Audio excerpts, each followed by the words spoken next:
Welcome back to the Olga S. Pérez Show. I'm your host, Olga, and how you doing? How's everybody doing? What's going on? I have a special guest here today, Robert Phoenix. I can't wait to introduce you to him and have him here. I'm clearly a lot nervous. I'm a huge fan. He's amazing. I'll tell you all about him. But just in case, for the listeners out there on the podcast or YouTube, this is adult content. Can't take the heat. You might want to not be in this kitchen. That kind of a thing, right? So, I do my little intro. Adult content and viewer discretion advised.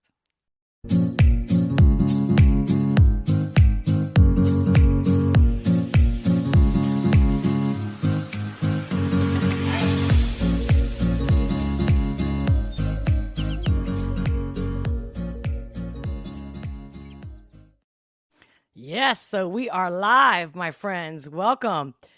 If you're here in the live chat, make sure to leave a chat, question, comment.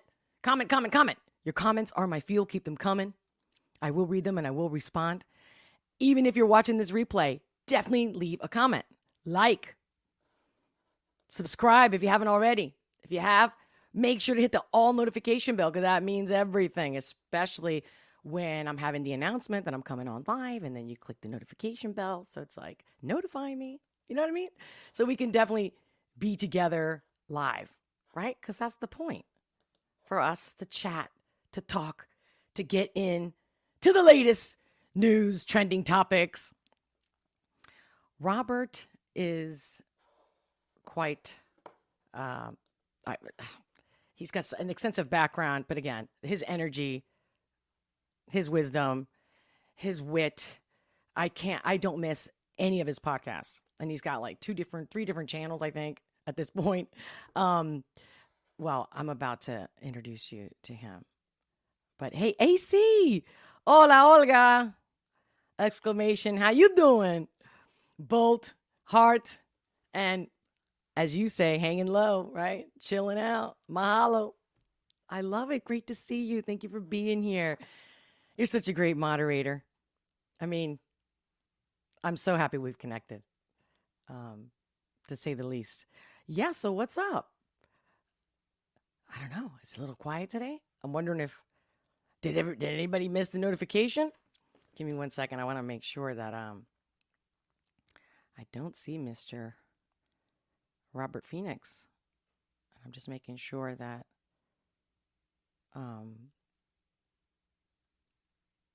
that everything's working all right. The link, he's going to be joining us remotely. And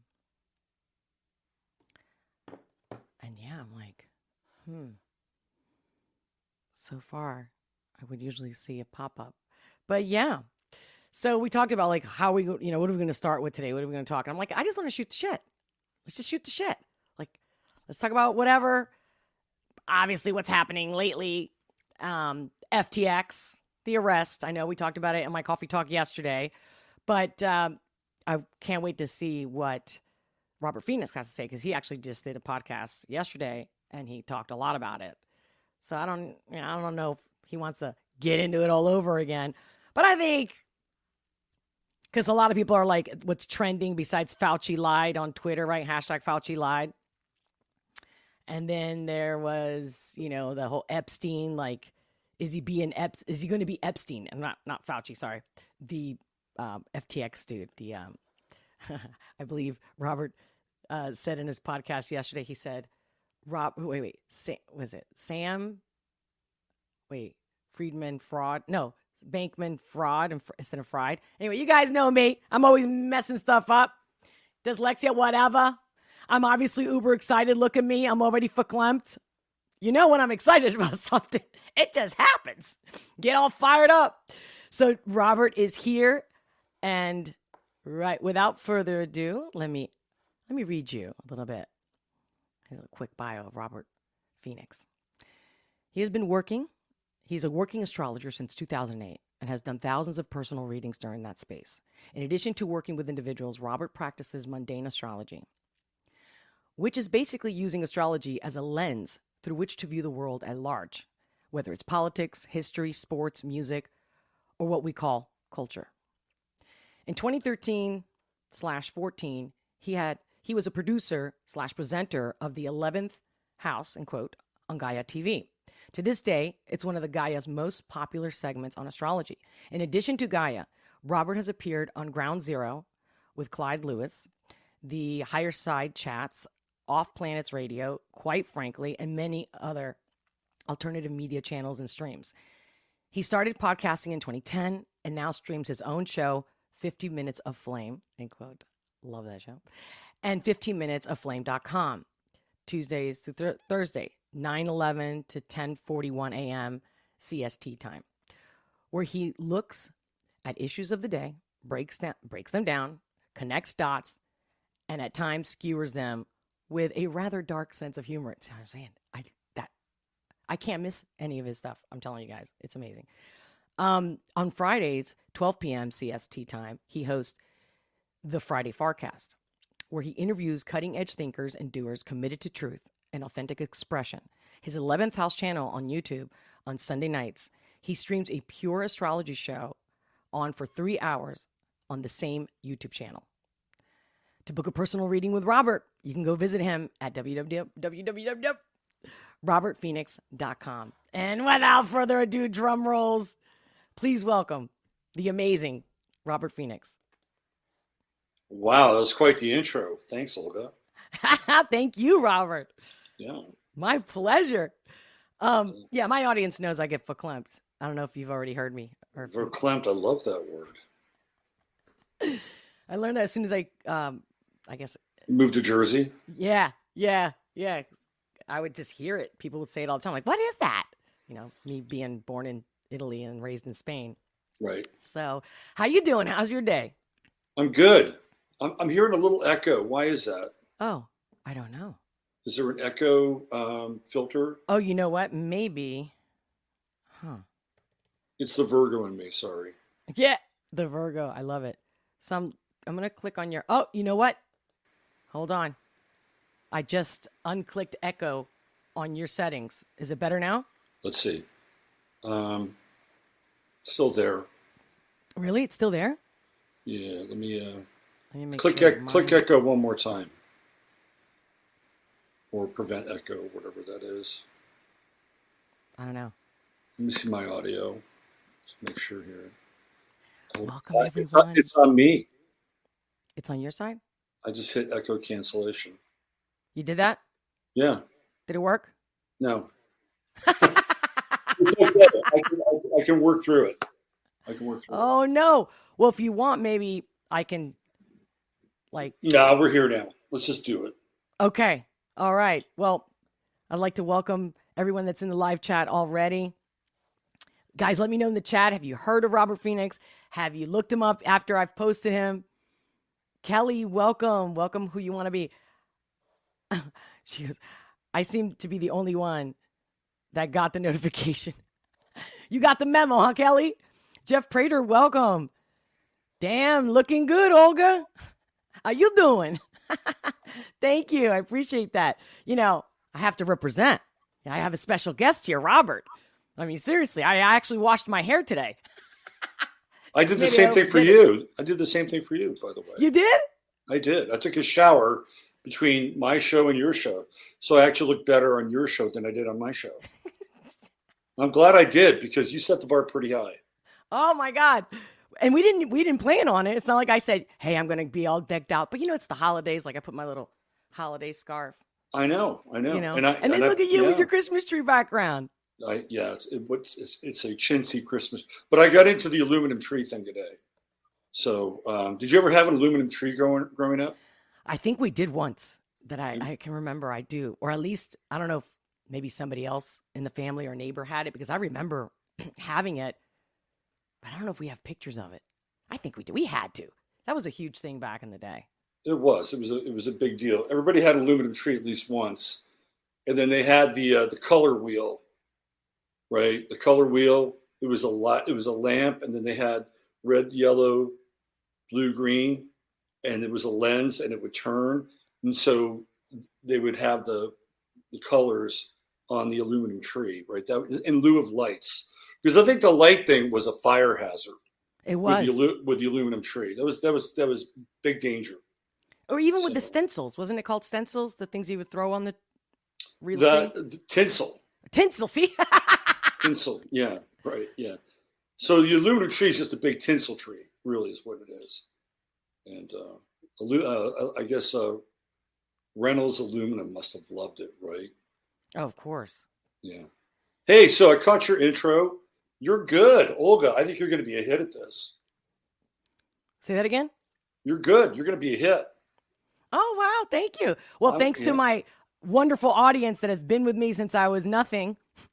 Yeah. And I'm like, it's so amazing when you have nothing, or no one notices you. You don't exist. And then all of a sudden, one person, two people, and then you get 4 subscribers, 5 subscribers, and you're like, A, people are seeing me. B, they like me. They subscribed, right.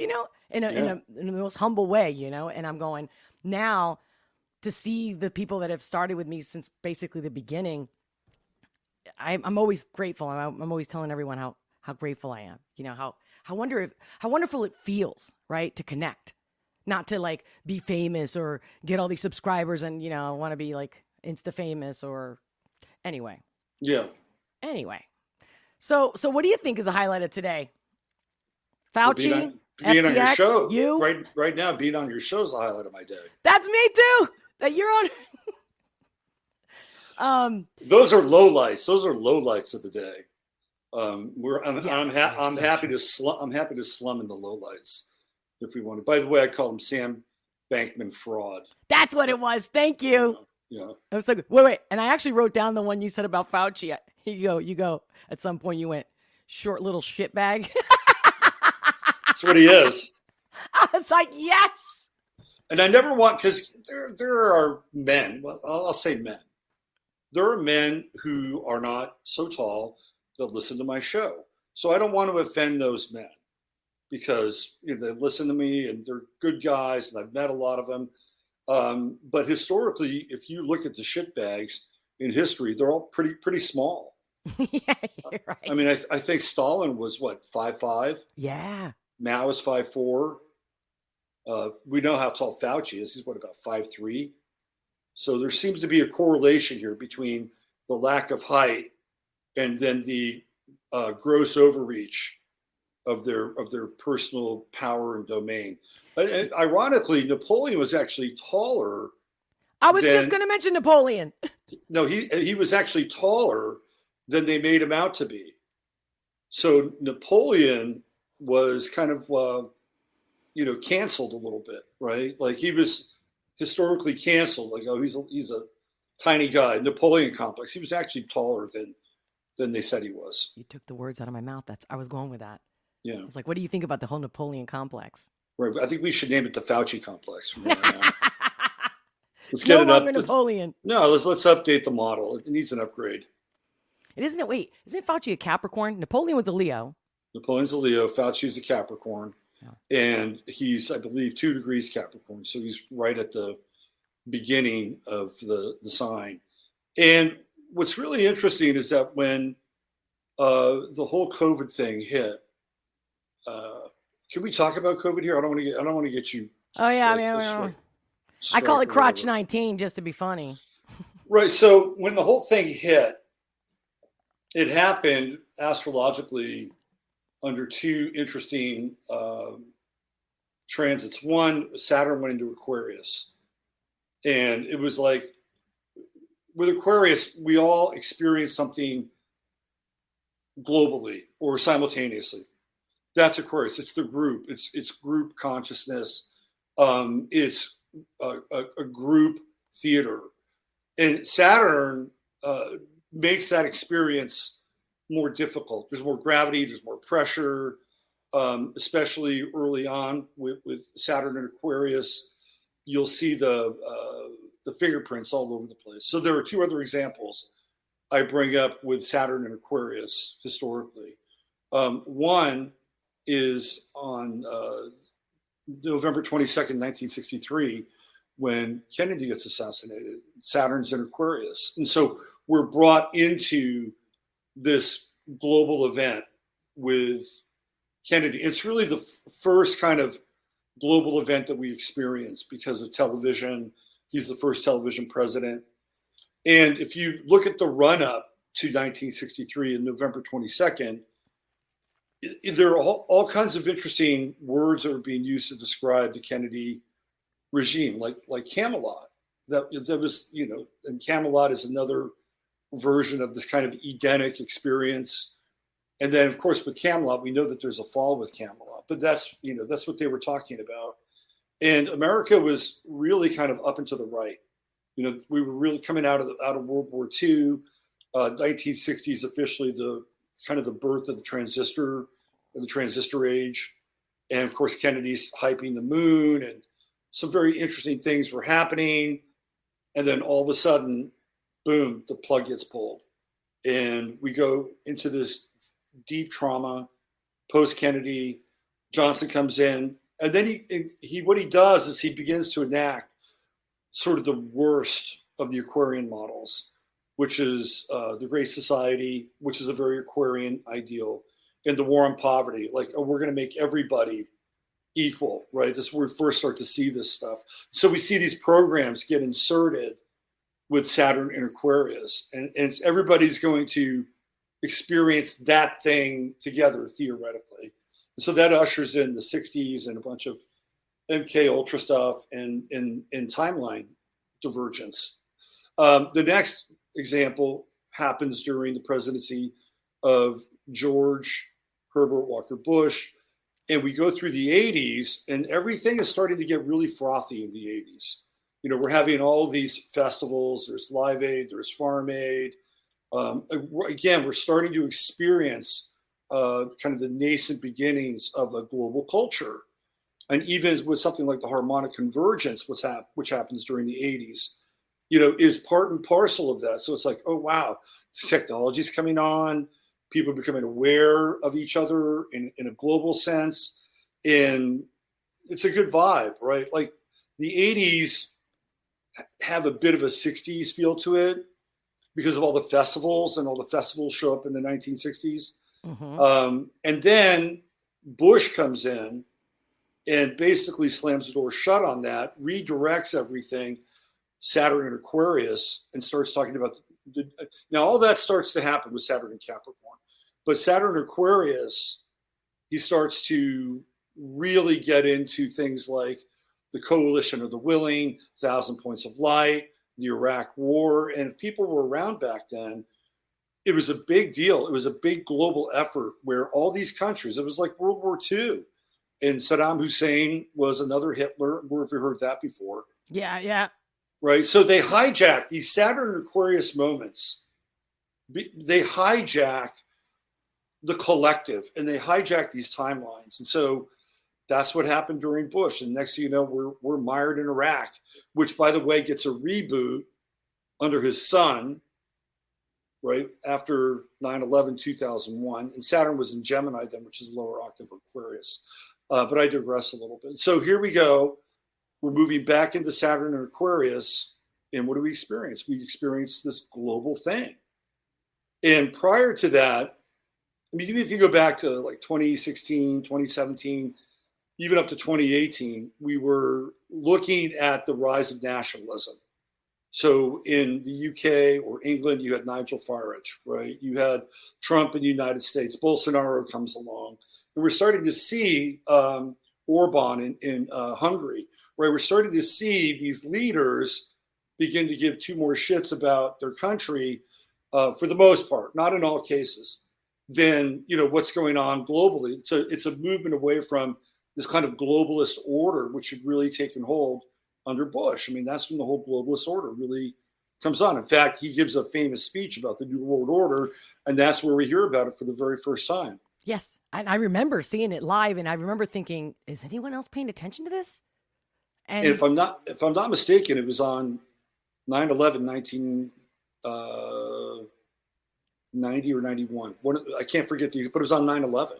It was. That's right. And it was I think it was 91. I think it was 91, and he gives the New World Order speech. Mm-hmm. And that was a real wake-up call for me.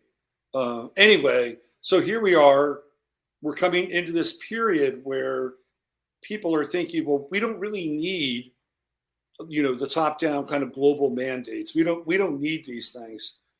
In fact, if we can begin to experience them nationally, maybe we can shrink them even more and, get into the state level or the county level or the city level or whatever, right? So we're moving away from this kind of overarching global model, and it's kind of moving backwards into, things that people can relate to. And then all of a sudden we get the whole COVID thing, and that happens when Saturn goes into Aquarius. So here we are, we're witnessing this global event more than any other global event. And even when you go back and look at Kennedy, it really impacted the United States and other countries who knew of Kennedy. Kennedy had been to Germany and gave his great German speech. So there was some feeling for Kennedy, right? There was some feeling for him. But this was more global than anything we'd ever experienced. And it happens right at the beginning of Saturn in Capricorn. And at that time, I also worked with something called the nodes, the ascending node and descending node.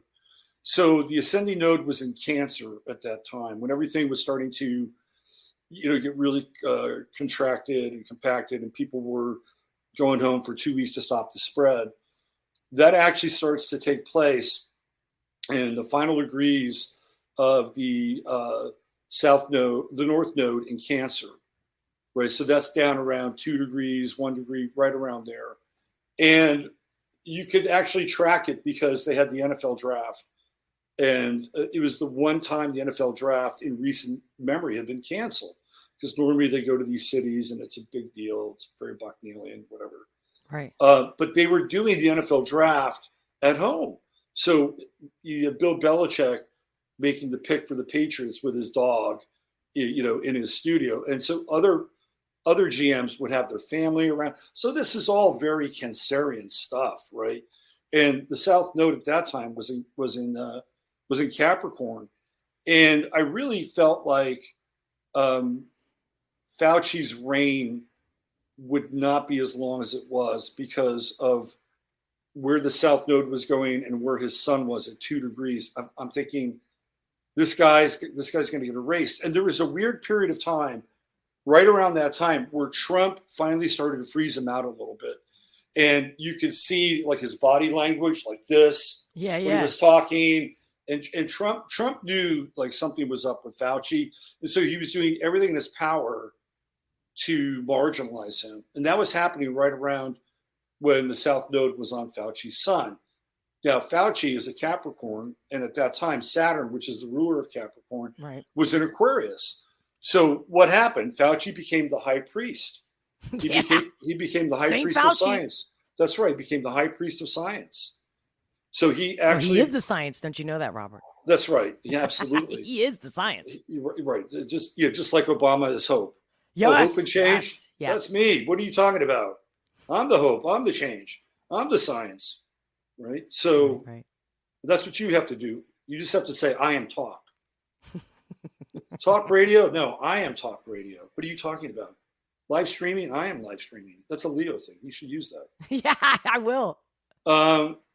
Anyway, that's what happened during that time. And we can see the astrology getting played out in this, short little shit bag made everybody's life hell.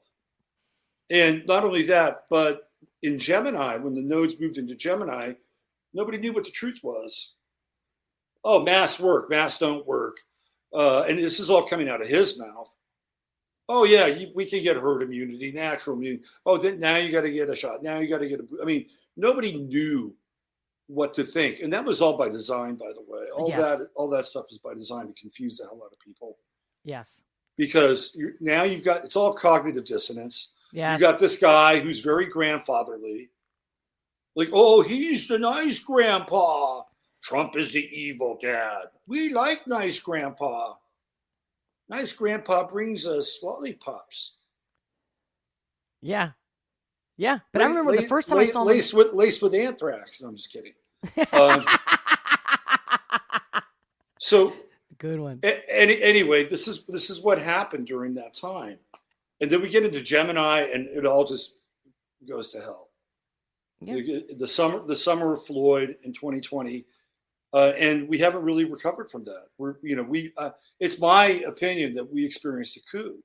Oh, for sure. Time. It was a purple revolution, just like all these other color revolutions that the CIA and all the other alphabet agencies have sponsored. And that's what happened in the summer of 2020.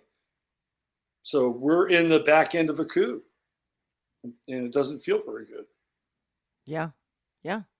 And like what direction? See, everyone thinks also now that, Saint Elon Musk, right? Like, I mean, don't get me wrong. I was also commenting about it when he was going to take Twitter over, when he did take Twitter over, because just any change is better than nothing, right? Just the living the lie and knowing, guys, you're shadow banning, you're doing everything. It's clear. We didn't even need the proof, in my opinion. But okay, if some people need to see it, I think it's more like a talking point. Like, okay, let's just. I hate to say this, but it's almost like saying, like, throwing a dog a bone. You know what I mean? Like, let you have something to chew on and on. It's like, but at the end of the day, now all of a sudden it's like Saint Elon, or that's how it's feeling. Like he's the God, he's the savior, and I'm going, I can't. I'm all about owning your own shit, right? Being in charge of yourself, being the master of thyself, and so that nothing that comes at you can brainwash you, take you, confuse you. And, that's also the part of the coup is where we get to the point where we don't believe anything. That's right. Go ahead. No, that's a great point. And I've talked about this before, because the whole idea is to break down so-called reality to the point where we have absolutely no mooring and no footing. So, for instance, you have things like flat Earth, Tartaria, yeah, all these things, and I think there's a there with Tartaria, by the way, and we can talk about maybe some other time. But what it does is it calls into question this whole idea of history. Then you have Fomenko and Fomenko's theory of time, which is again very interesting, but contradicts the Western version of it. So you have a lot of people who say, "Well, we don't believe history." And that's just on one side. Then you have the other side, which is, well, the white man told the history, and that's not really the history, and this is the real history. So you have another group that doesn't believe history either. So you have these people that don't agree on history, and then they don't even believe in history. And then the version of history that some people believe in isn't even the real history. Like you could go into World War I and World War II and find all kinds of inconsistencies. Right. In both of those wars, right? And that's the historical version that a lot of people believe in. So there's that. Then you have these events where there's public shootings, and you look around and you say, well, feels a little psyopy to me. A little? Yeah, right. A little psyopy to me. So then how can we trust the events? Right. So there's that. Now, a buddy of mine, Howdy McCoskey, wrote a book called Exiting Plato's Cave, and he talks about what happens after a person leaves their body. And his whole thing is you have these archons who will basically trick you into reincarnating, and so you just become another battery for the fake universe. Talk about the Matrix. Yeah, you become a battery for the fake universe. And I believe that there's some truth to that, by the way. Me too. I don't discount that at all. No. But let's add it up now. So history's a lie. Reality, simulation, right? Death. We have the quantum physics to even back it up. Well, but all these things lead to a very nihilistic approach to life. Yes. Because if you take all of that in on face value, then what are you doing here? Like, what's there to live for? Now, some people may say, well, that could be a real breakthrough moment. Like, that's when God sneaks in, when there's no hope, there's no light, you're in this kind of purgatory. Let's call it a purgatory, because that's really what it is. And then all of a sudden you get to, have, the meeting with Beatrice, and you get to climb out of Dante's Inferno. So there could be some validity to that, but is that also part of the plan? Just to completely demoralize and disorient people to the point where they believe in nothing. Right. And I think I think there can be kind of a nihilistic redemption with that, but it's not a path for everybody. Not everybody can make it through that. Some people, they wind up in a tent city if they go down that path too far. So I think we have to redefine meaning in our lives. Yes. And find things that bring more of a sense of wholeness to where we are and what we're experiencing, or else we're just, going to be at the beck and call of whatever the next program is. Yes. Well, just the fact that everyone's like, who's going to be the next president? I'm going. So I have Uranus in the first house. Literally. Love it. I can't remember how many degrees at this moment, but I have a Libra ascendant, Aquarius. I'm sorry, Aquarius, because Uranus is the ruler of Aquarius. But it's like I literally have 0 degrees in Libra ascendant in the first house, obviously. And then there's Uranus. Mm-hmm. So the reason why I'm saying this is because since I can remember, friends, colleagues, whatever, they're like, they'll love the way I think about how we should be living or the future, but they'll say, you're just born ahead of your time. You've heard that. We've said that, right? Mm-hmm. To other people many times, right? You're born. I'm going, am I really born ahead of my time? It's just, I'm, that with the Uranus disrupting energy that I naturally have, I'm going, and so we're living this now. Like, I'm going to use this example of everyone, like, who's going to be the president? Who's going to run? Again, you're looking for another savior. Do we not see that the system that we created, not me personally, maybe not you personally either, right? But the system we were born into or made to believe in, we've already seen how messed up it is. I mean, and if you read Plato, right, and you read about the Republic of Plato, and I'm thinking, well, obviously, if the next generations are not being educated, they don't even know. I've asked my interns, do you know Plato? I think I've heard of him once, twice. It's crazy. And it's like, okay, do me a favor. Don't talk to me until you go read that book. Like, as far as like, what do they say about absolute power? Corrupts absolutely. Right.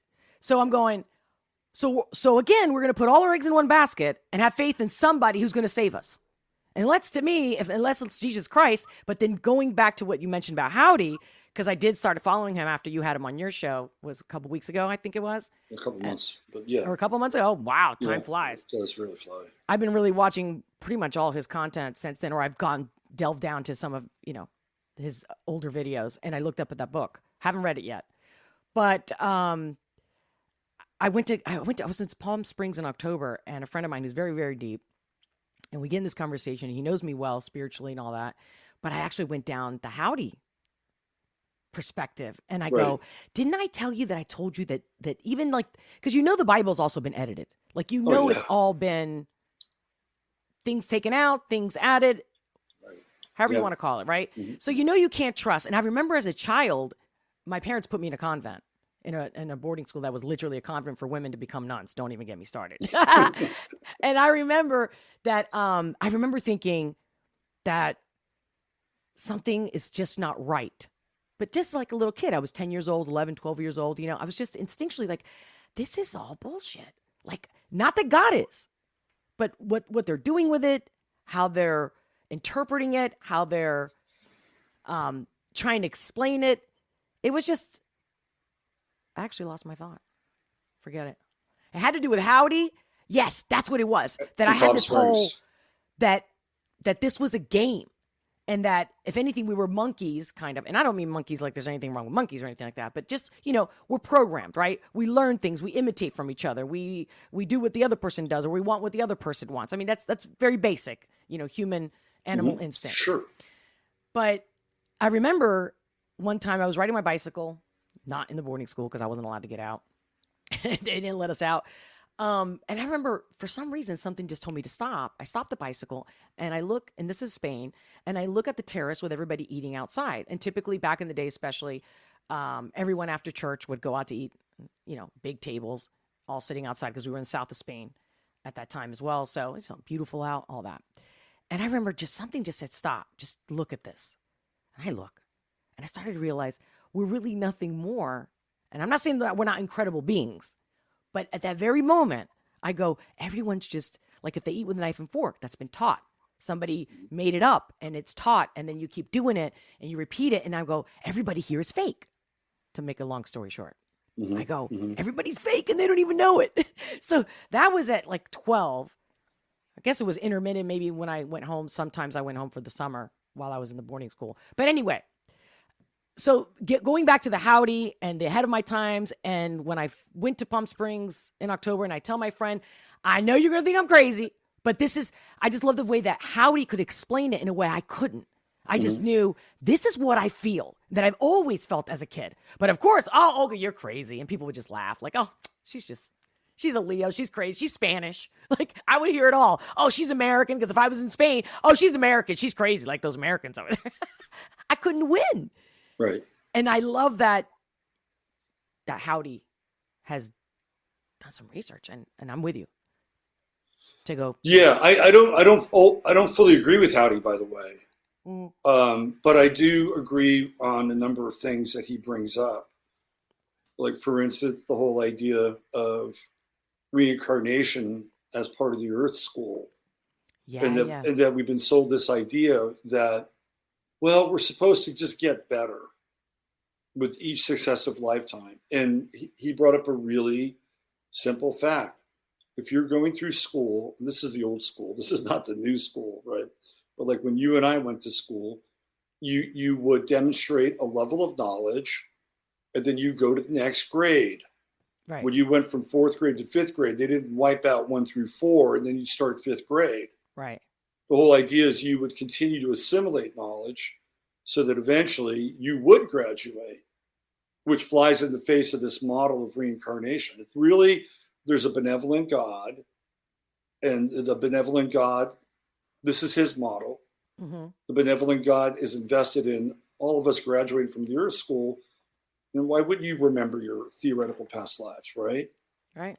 You would remember them and say, well, I remember I did this 3 lifetimes ago when I was an asshole in North Africa or wherever, right? And I sold those. And I sold asshole. Yeah. I just want to make sure I heard you right. When I was an asshole in North Africa, whatever, I've been there. But 3 lifetimes ago, right? So you remember that. And you go, well, I don't have to do that this time. Right. But it's not set up that way because of the memory wipe.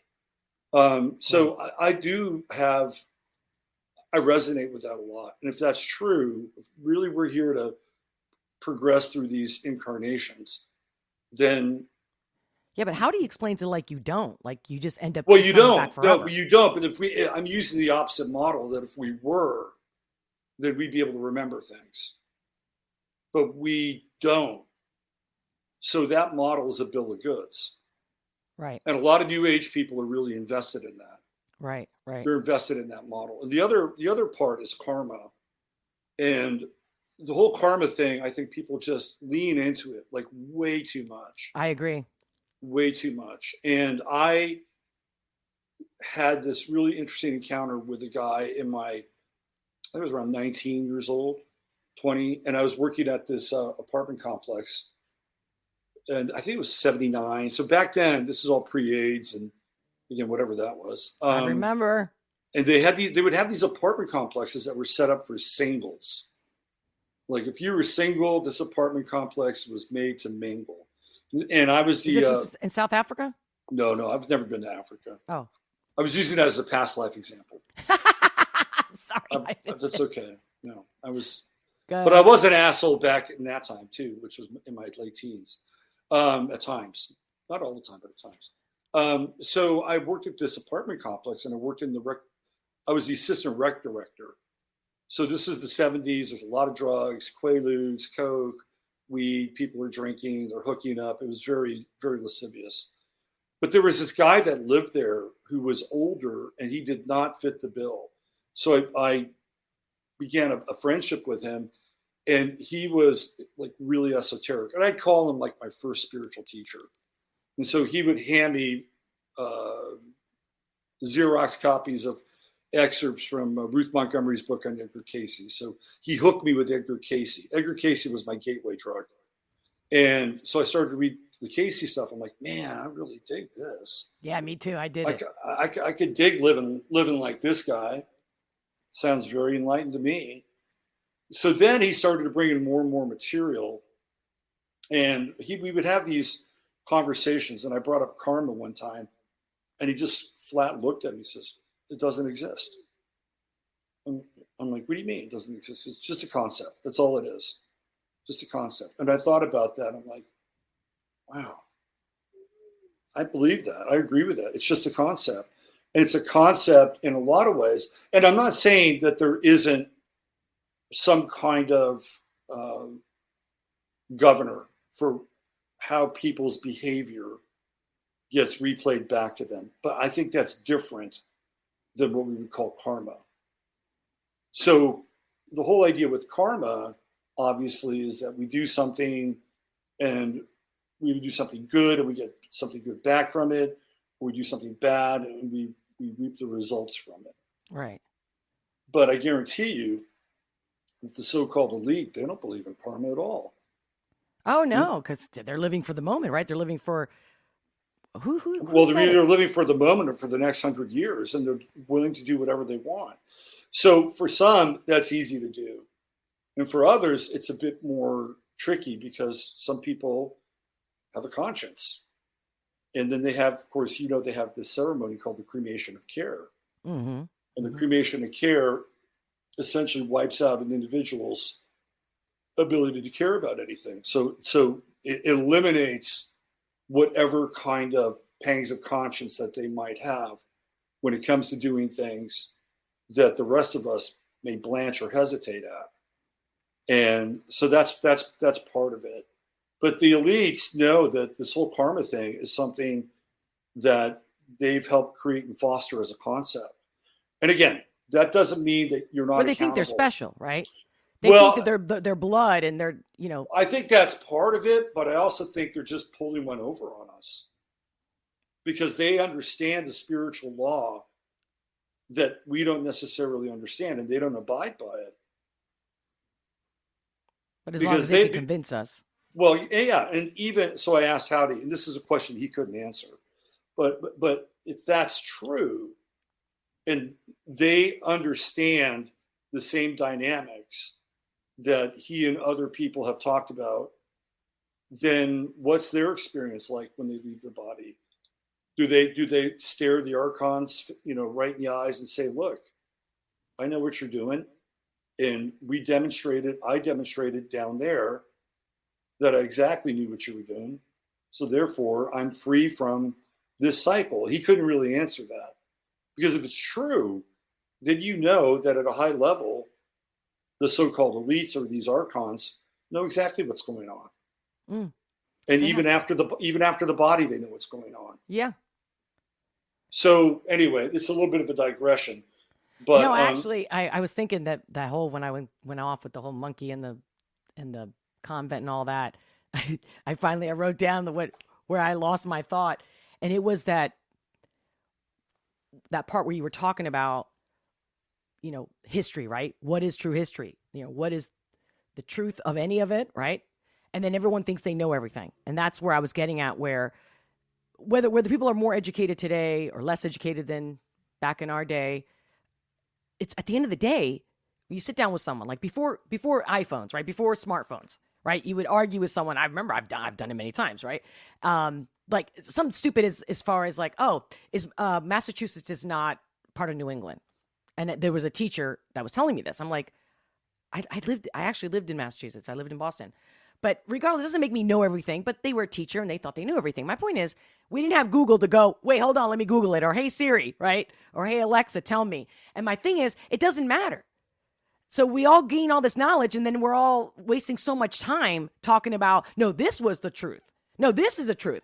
Or you just end up saying, there is no truth. Like, how about we just do that? How about you're wrong, I'm wrong, and now what are we going to do? You know what I'm saying? Right. So I do believe that there's an objective truth. I do believe that, like if I were to, strangle my cat here, right? The objective truth would be that would be inhumane and cruel, and I would agree with that, right? That's a pretty objective truth. Now, there may be a small group of people who would say, "Oh, good, I fucking can't stand cats," right?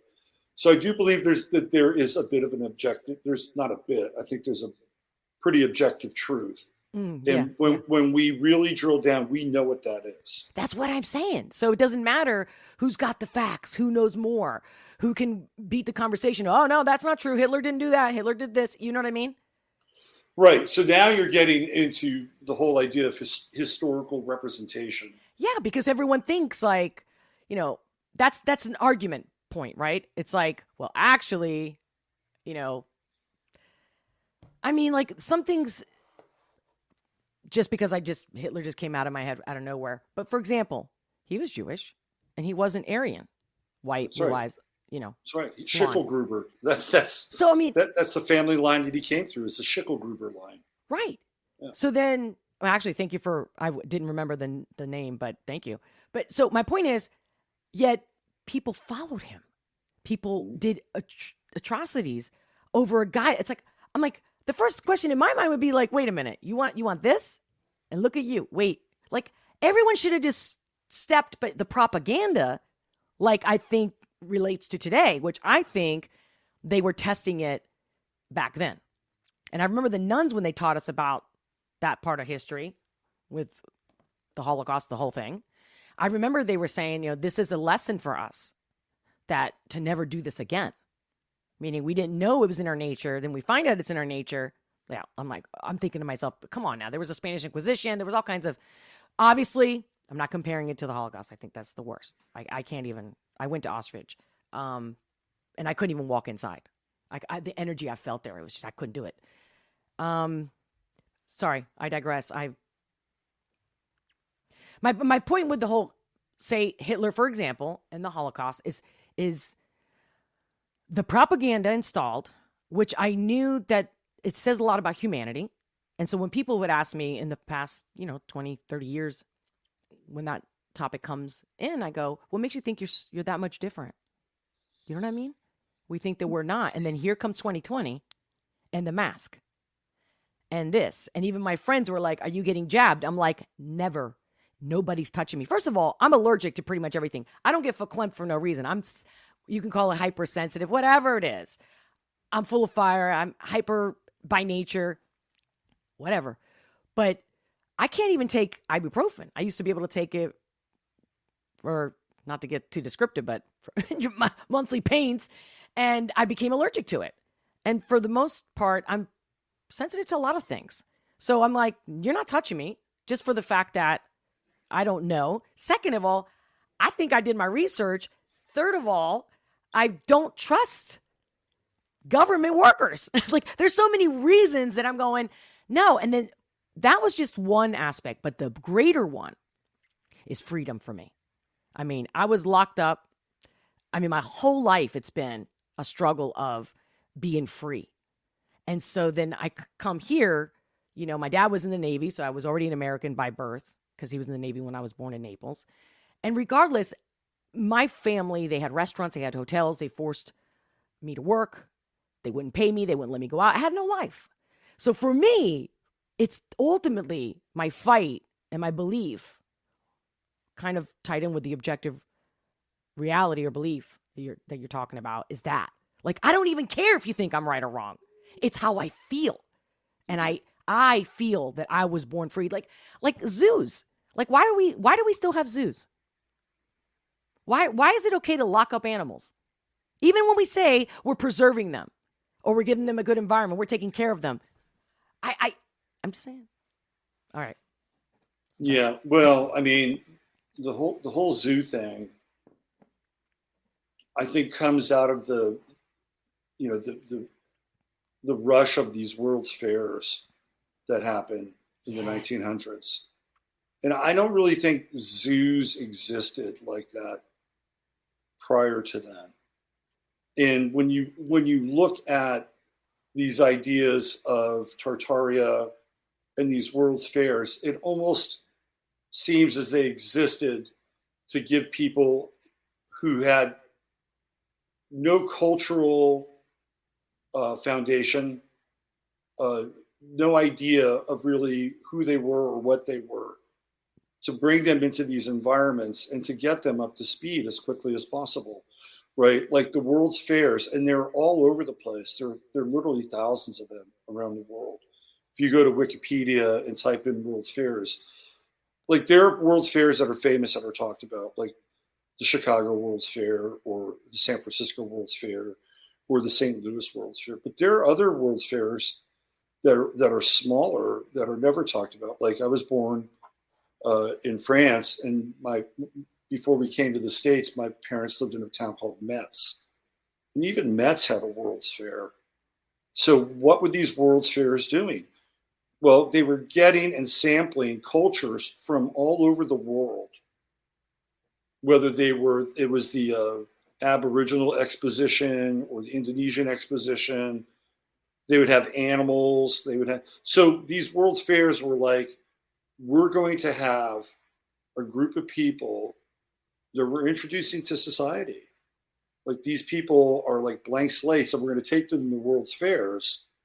And we're going to have these World's Fairs all over the place, and they're going to get a crash course in education and these ideas of history the way that we want to teach history.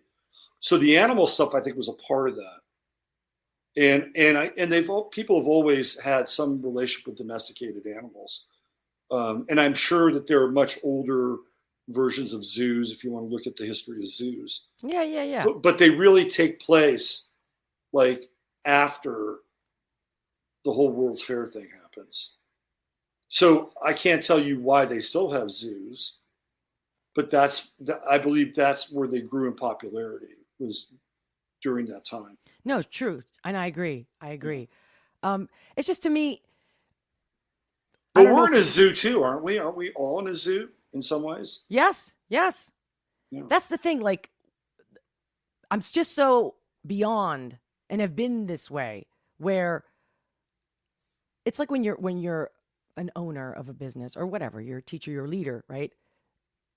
The buck ends with you, right? So at the end of the day, why are we wasting all this time pointing the fingers?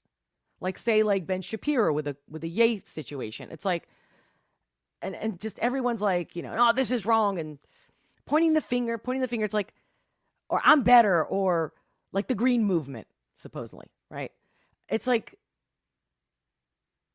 those. Well, I think there are people that have grievances, and I think some of those grievances are legit. They're legit. Like if I was a millennial, and a lot of millennials don't dig the baby boomers, but if I was a millennial and I had to borrow all this money in order to go to college, it put me in serious debt so that I couldn't really be on a competitive scale or level unless I got into medicine or computer sciences or law, so they could start making big bank early on and then pay off my debt, right? I would have a grievance with the baby boomers. I would definitely have a grievance with the system. Right. Yep. Now, that doesn't mean that you could use that as a cudgel or your cross. You can have a grievance and you can do something about it. Right. Which I think is maybe what you're talking about, right? The buck does stop with us. I agree with you. You know what I'm saying? Like, I have a choice. I have the choice to consume. I have the choice to pollute. I have a choice. Yeah. Believe it or not. Even if that plant that you're driving by on the highway, you're also in that car. Like, and again, I'm not talking about gas and the carbon tax. Scam. Just in a whole. Like, imagine if we all go back, and I'm not trying to go back in time, or like that we should all go back, to bartering and that kind of stuff. But at the same time, what if the majority of us had to grow our own food, make our own clothes, right? The relationship that we would have with the animals, the earth, how we wouldn't have time for as much gossiping and bullshit and talk. You see what I mean? It's like you'd be exhausted. And if anything, at the end of the day or at the end of the week, or maybe somebody's getting married, and then that's a cause for celebration and taking a break and everybody cooks it. You see what I'm saying? Yeah. Like, there's nothing, as much as they want to make us transhuman, the elites, if you want to call it that, WF, whatever organization that talks about it, Harari, you know what I'm talking about. But at the end of the day, it's like, if I don't consume, what can they do? If we don't consume. Right. Yeah. Well, I used to talk about this a long time ago on my podcast back in the 2010s. And I said, if you want to change the world, do nothing.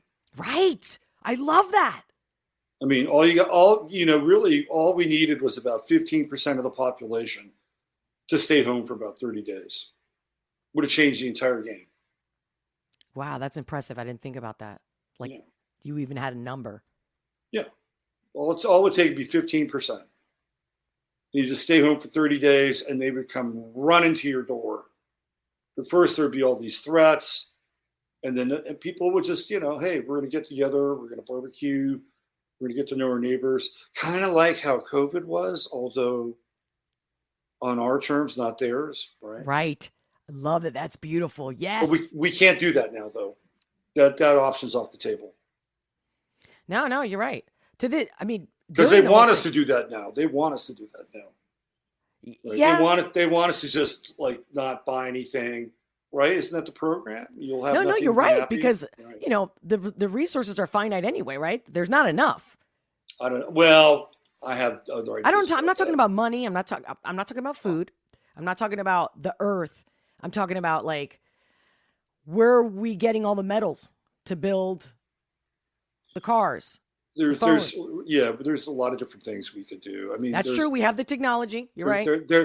There are, I guarantee you, and we've had a plateau on the technological front for quite a while. Like the last thing that they gave us was this, right? Right. That's it, right here. So we haven't really moved past the cell phone. I guarantee you, whatever we're seeing out here, and because there's been and this was 2000, smartphone was 2007, right? Yeah. So we're 15 years. Well, not the smartphone, but the iPhone, because I had a BlackBerry back then. Right. So the iPhone, let's call it the iPhone, 2007. Yeah. We're like 15 years now in this holding pattern technologically. So the scale was almost always that the private sector, the military industrial complex, the black budget stuff, the R&D stuff was always 50 years ahead. Whatever we had, they were 50 years ahead. And since we've been in a holding pattern since 2007, you could probably double that. They're probably 100 years ahead now. So we're talking about things like complex polymers and all these different compounds that that they're investing in their stealth, fly-by-night, one wing, glider, UFO tech. I mean, all that stuff is real. Mm. And so they're using the things that we could be using in our everyday life in a way that would make our lives way more economical, way more efficient. There was this guy, his name was Ben Rich, and he was the head of Skunk Works for Lockheed. So the Skunk Works teams are the teams that they just get the best guys, who are women or whatever. They get the best, and they say, we're going to get the best metallurgist. We're going to get the best software designer. We're going to get all these people, and we're going to have an elite team, and we're going to R&D like crazy. So this guy Ben Rich was the head of Skunk Works for Lockheed for a number of years, and on his deathbed, he said, "Not only are there stars, but we've been there, and there is free energy." But it would take an act of God to get it released to the public. Right. So the whole idea that we would run out of resources is based on a model of the world that we think are living in right now. Right. Gotcha. 100%. Well said. So I just wanted to jump in because. No, I'm glad you did. Yeah. There's some assumptions I think sometimes that we really need to take a hard look at. Well, for example, when they say gratitude is powerful, but then they became, like you said, with the new age, they to me, they missed the boat, or they turned it into this whole, you can't drink, you can't smoke. All these things are then you're more enlightened and all this stuff, right? I'm going, for example, like when I was doing my hair for the show, I rarely blow dry my hair because I just go all natural, but I have a blow dryer. In fact, it was gifted to me, something I would not typically give myself because it's not a need, right? So it's been years now that I live more on a need. What do I need? What does my soul need? My body, what do I need? And how can I help? And how can I give back? Because it literally makes me feel good. I just like that feeling. I don't feel good when I upset somebody. I feel good when they feel good, period. But the hairdryer moment today, this is just an example. Like I have 20,000 moments a day, every day, just like this, where I never take it for granted. When I'm blowing my hair, I'm literally thinking about Ukraine, Russia, the migrants, and how we don't even flinch. A lot of us, that moment with that hairdryer, that we just take like it's part of what do you mean not? Of course I have a hairdryer. You get what I'm saying? And so every time I'm dealing with, when I train people, when I'm coaching, whether it's one-on-one or in a group, I always got to bring them back to, okay, what's important here? Right. What's really important? What do you want? Everybody wants power, right? Everybody wants a sense of security. I go, but you, at the end of the day, you really do want to love and be loved. Am I correct? And every time, whether I'm in a room full of 300 people or a conference room with 10, they all say yes. I said, well, how do you think that happens? In a me movement, me, like it's all about me or narcissistic or not being grateful, meaning not being present, not being aware. That's why I go so full tard to, can we just all go like maybe, let me put it this way. If I wasn't in charge, I would make sure that every teenager either goes to a communist country for 6 months or their choice or both, live on a farm for 6 months and figure it out. I know that it would help change what I'm seeing because people are more medicated than ever. And I mean like Zoloft, like the mental health. And yeah, we can blame the government. We can blame, not blame, but yes, these are facts. The PSYOP, yes. But my whole thing is like when people act like there's no way out, and I feel that there is. Mm-hmm. You know what I mean? Yeah, I mean, so you brought up a lot there. I know, I'm sorry. That's okay. No, it's okay. I can handle it. I don't know if all people want power. All people want what? I don't think all people want power. I'm not sure about that. Well, people want control or they want some sense of security. Control is different than power. Yes. And I do think people want control. Thank you. And I do believe people are very invested in security.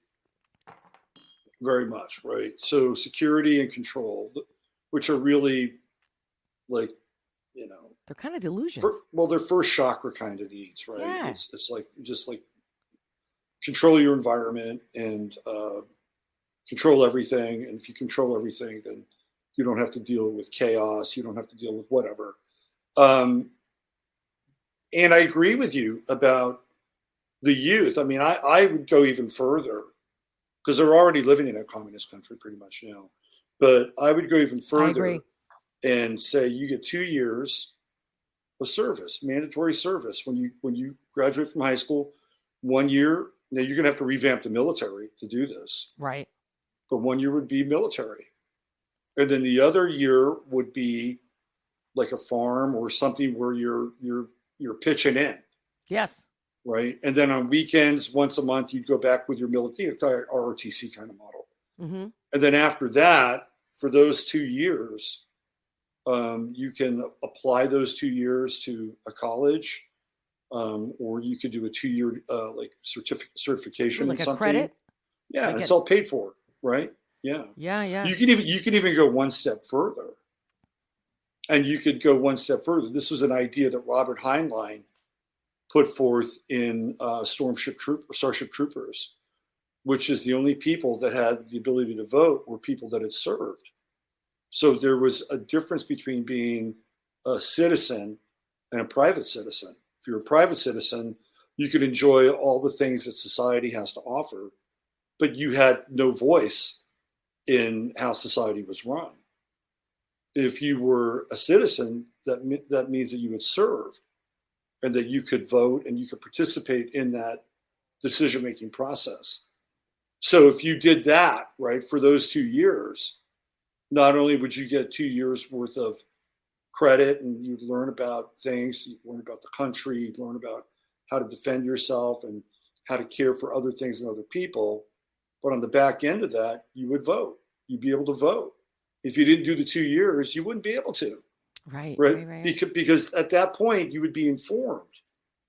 You would be informed about the issues versus spending all of this money that you don't have to get reprogrammed in a university, come out the other side and hate the country. So I agree with you. I think that would be a great thing. But we have these are really huge mountains now in our society and our culture, which save the introduction of a third party that shocks the hell out of everybody, or a natural disaster or calamity. Short of those two things, changing the system theoretically is almost impossible. I mean, I think it could happen, but it would have to be immediate, and it would take maybe 15 to 20 years if the internet that's what they was usually right. say, right? It takes about 20 years. It's about 20. It's about generations. So about 30. Yeah. I think 30 years is a generation. You could cut that time in half if you use the internet and kind of the more mass media tools that we have now to get people up to speed. But I do have a lot of faith in some of the youth who you won't read it on TV, or you won't see it on TV, or you won't read about it. But a lot of these Gen Z kids are really based, and they know what's going on. They're very different than the millennials, and there are some really good millennials. I agree. I feel, who have really gone through the fire, and which is what they're supposed to do with Pluto. But the Gen Z kids they're born based. I'm going to be on a show tonight with this 23-year-old kid out of Florida who's really switched on and totally Dr. based. Narco Longo? Yeah. Wait, I thought that was your son. No, he's my astrological son. Oh my God, because I heard you mention him yesterday. I'm like, wait a minute, because he was on somebody else's show. I liked him and started following him. And then I go, what? I just found this guy now. And now you're on his, and I thought he was your son. I was like, I'm looking him up. I'm looking at the picture going, dude, they don't look alike. No. But it's really weird because his father was a Virgo, which is what I am, and his father died. So it's like, there's a weird thing going on. He was on my show a couple months ago. We had a great time. And I just found his channel on YouTube because it was part of my Tartarian feed. He started to do a lot of Tartarian stuff. And I'm like, I really like this show. I like what this guy's doing. And then he showed up in my chat one day and said, hey, can I be on your show? I'd already given it some thought about having him on my show. I'm like, yeah, come on my show. So we had a great time, and I'll be on with him tonight on his show. That's and he's awesome. a Gen Z guy. He's a Gen Z guy. I know. Oh my God, you're looking at the same chat. I was just looking at that. I'm like, Chucky, I'm ashamed to say I'm Gen X. Is that the one? Oh, wait. Gen X is great. That's what I'm saying. What are you talking about? Love Gen X. Hey, MM. Welcome. Wait, did you just join us, or you've been in the chat? I've been totally, you guys know me anyway, right? I go off, and Robert, he's way over me. Hello, Olga in chat. Peace emoji. Popping in to say hi and hitting the like button. Thank you. Much love. We'll have to watch what I miss later. Yes, and make sure to leave me a comment on the description. You can also tag Robert. I also tagged him in the description, guys. And then later on, I'll be putting his links in the description below to his website and his podcast. I mean, there's a lot, and you're going to love all of it. But anyway, I'm sorry. I didn't finish reading. Interesting guest and info. Thanks, Olga. And Robert, exclamation, star, swoosh, and prayer hands emoji. You know I love emojis. And thank you, for the super chat. Thank you so much. Bless you. That's cool. That's really cool. Very cool. I'm going to say I think it's my first super chat. No, somebody else gave me a super chat. I think it was Monday. What's today, Wednesday? I'm already losing track. But still, it's still the first you gave me, MM. And that was a very generous super chat. Thank you. That was a nice super chat. Right? Yeah. Robert, you're good luck charm. I love my Virgos. I told you that on the phone the other day real quick. By the way, guys, Robert and I didn't talk much. I did email him. He's been on my list. I actually think I did reach out to you in one of your chats asking you to talk to you or something. And then I go, oh, God, maybe that's why he ignored you, because you would like say some people's names as you're reading the chat. Right. And I'm like, wait, I'm like, I love you, Robert. And you're like, you didn't skip me. You just do what I do. Like we try to answer to everybody or say hi. Right. But now you're telling me that's how this guy got your attention. I don't know. I think I probably even removed it now that I'm thinking about it. I'm thinking maybe that made him. So usually when stuff like that happens, my mods will alert me. Somebody said something about being on your show. And then my girlfriend watches the chat like a hawk, and she would have told me. So. Oh, that's awesome. What's her name? Joan. Yeah. Just trying to think if I've seen it. I don't usually watch the super chat because sometimes I listen to you and I don't even watch you. I just put the phone and I just listen to you. It just depends on how busy I am or how tired I am. Yeah. But that's how much I love you. That, of course, I like watching you because you share a lot of stuff on the screen. Right. And so typically I'm like, what did he say again? Wait. He just pulled something up and I go running to my phone. I'm like, what was it? I did it. You're the best. You're awesome. Thank you. I don't know did anybody have any questions or any comments for Robert if I missed it? See, the super chats help because the color pops up and I can easily spot it. But more super chats. Come on. It's Christmas time. Hey. Show Olga a little bit of love. Did you see I posted on Instagram that you were coming on and the song that I chose was Feliz Navidad? Or the way Feliciano says it's Feliz Navidad. What's weird is that the other day I was singing it and you that was one of your intros to one of your podcasts. And I'm like, I can't. Like the connection or, I believe in synastry. Synastry? No. Synchronicity. Well, yeah. But I was really thinking like serendipity. Serendipity, right. Kismet. That's what they used to call it, kismet. Eso. But before so what do you guys I forget, think about Robert? I forget, though, really quickly, I wanted to bring this up because it bounced back in my head. Yes, it's like my little monkey thing. Go ahead. So I've never really thought about this until you brought it up, and I'd have to really drill down on the etymology. But Zeus sounds a lot like Zeus.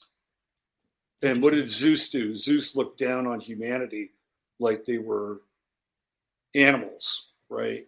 Like humanity, right. like so Earth. So right. Anyway, it was just a little connection there, and I'll follow that little rabbit hole. Zeus and Zeus. So there you go. I love it. Well, I don't want to take more of your time, of course. I don't know do you see the chats? Does anything jump at you? I don't see any chat. Oh, you don't see the chats at all? No. Oh. Let me see. How can I do You should be able to. Hold on. Oh, comments. I got it on the private chat. Let's see what we have here. Gen X and Capricorn. Gen X here to I'm broke ass poor. Sorry. All I have to offer is me. Your love. You're here. Okay. Well, there you go. My opinion is valuable, sort of. I think Gregory's got to work on his confidence level there a little bit. Hey, Gregory. Well, he's got to have some confidence because I'm tough. Right, Gregory? Well, you're Leo. You're like the sun, right? So you'll radiate like strength and character, and so people will be attracted to you for that.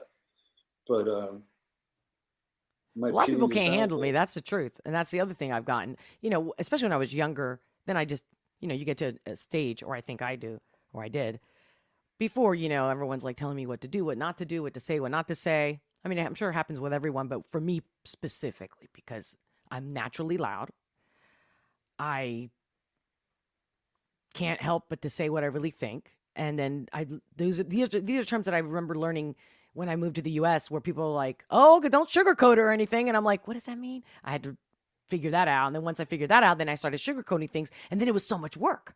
And then I'm getting frustrated. And then people weren't happy anyway. I'm like, see, you're not happy either way.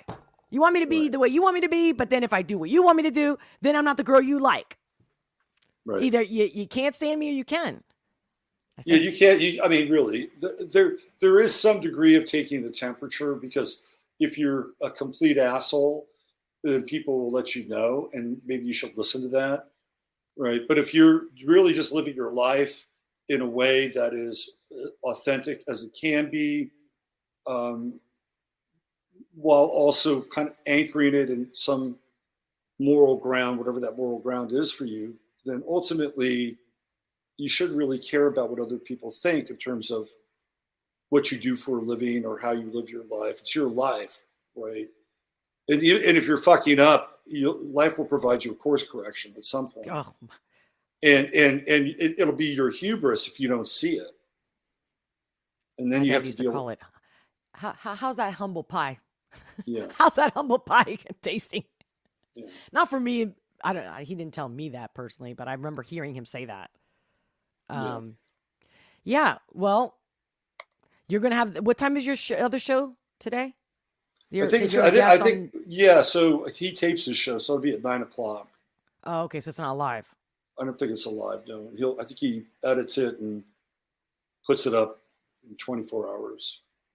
So we'll talk a lot about astrology. We'll talk about Sagittarius, since he's a Sagittarius. And I was just kind of going through some things in my head today about what we're going to talk about. But you're great. I think you just keep going on your path. You'll be a smashing success. Thank you for the shout out on your podcast. Yeah, of course. We'll put a link up here. I appreciate it. Thank you for your time. Yeah, you're welcome. I'm telling you, I feel like you're a gift to humanity and to me. And I'm not going to get too sappy because I'm already tearing up.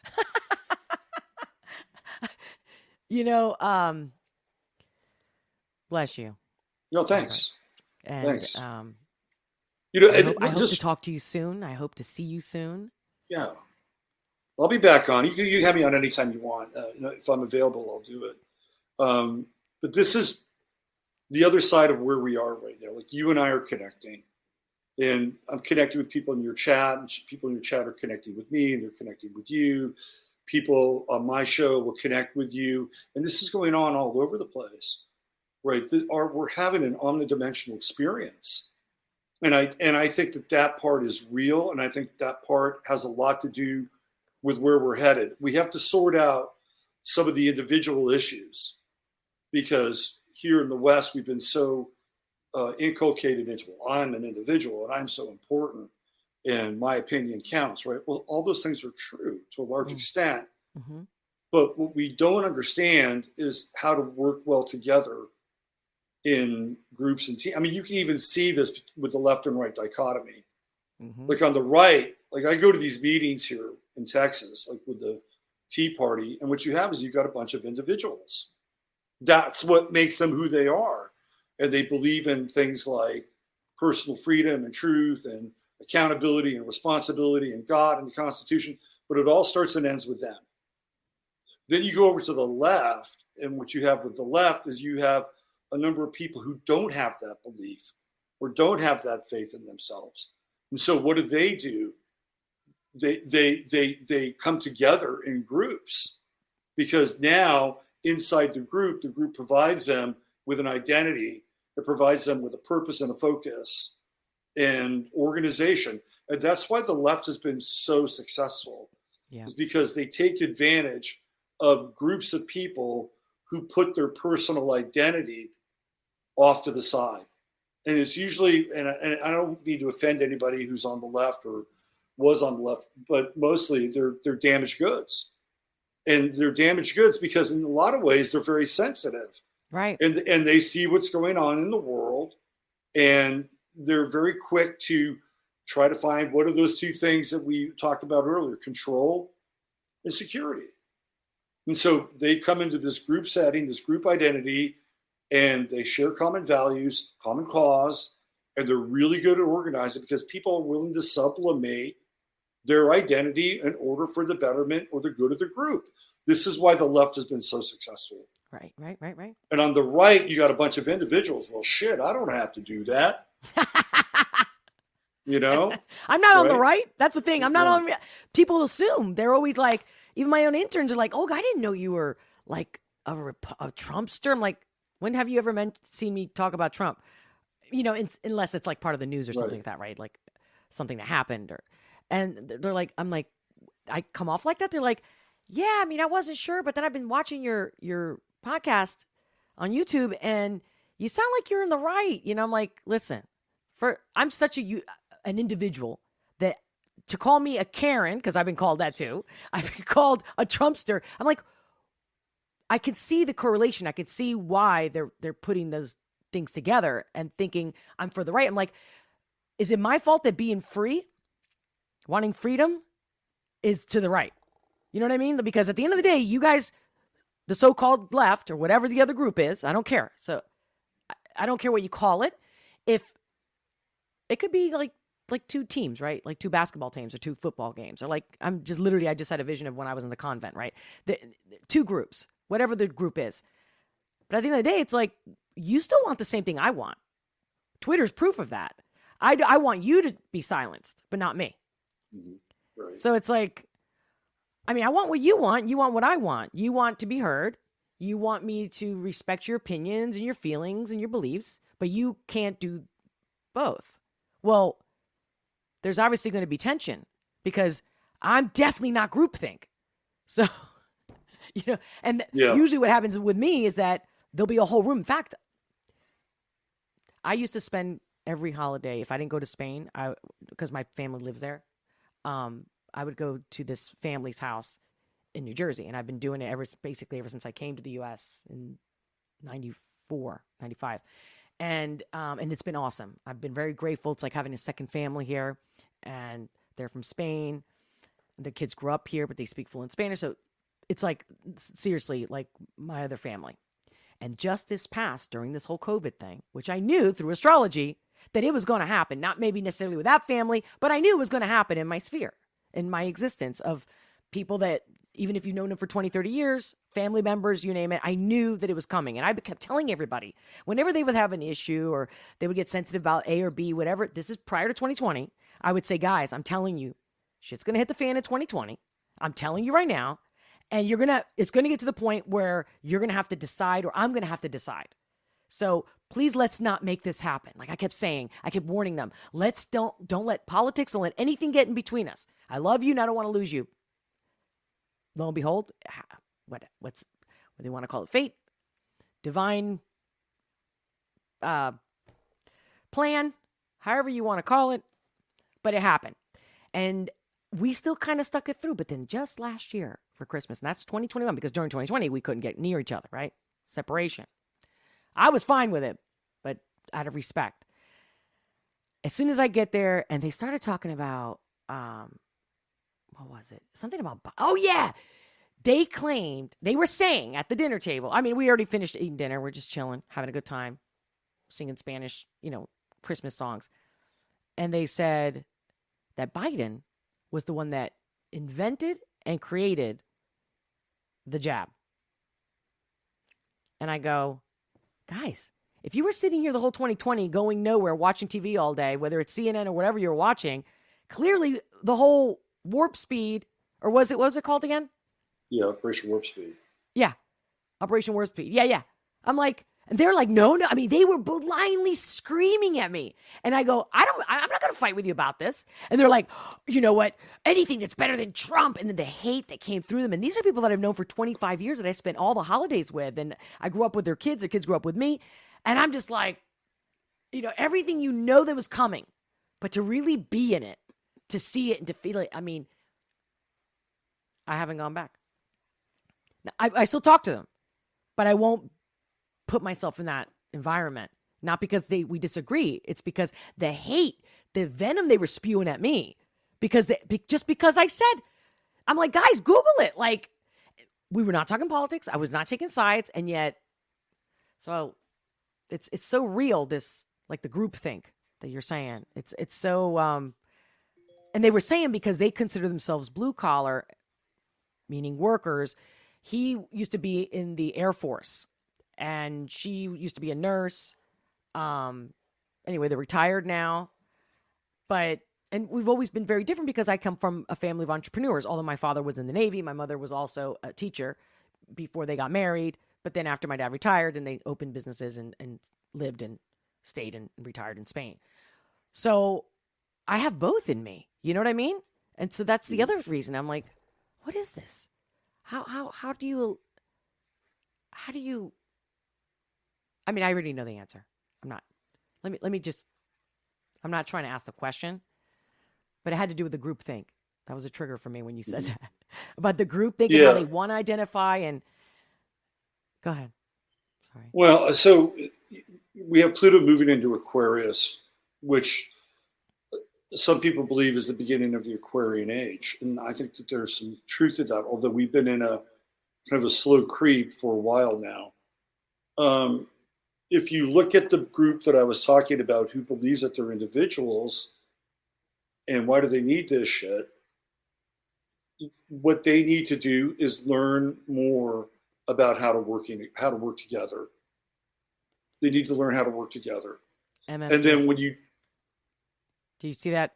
Do you see that it's on not the about being left or right, it's about being good and not evil. I think there's some truth to that. I mean the good and evil. I don't want to go on a philosophical tangent around right. We'll be here forever. What's evil, right? But I understand the spirit of the comment, and I think the left-right dichotomy is a trap. It totally. But if you look, that's my point. Thank you. But if you look at who occupies those camps, they are types.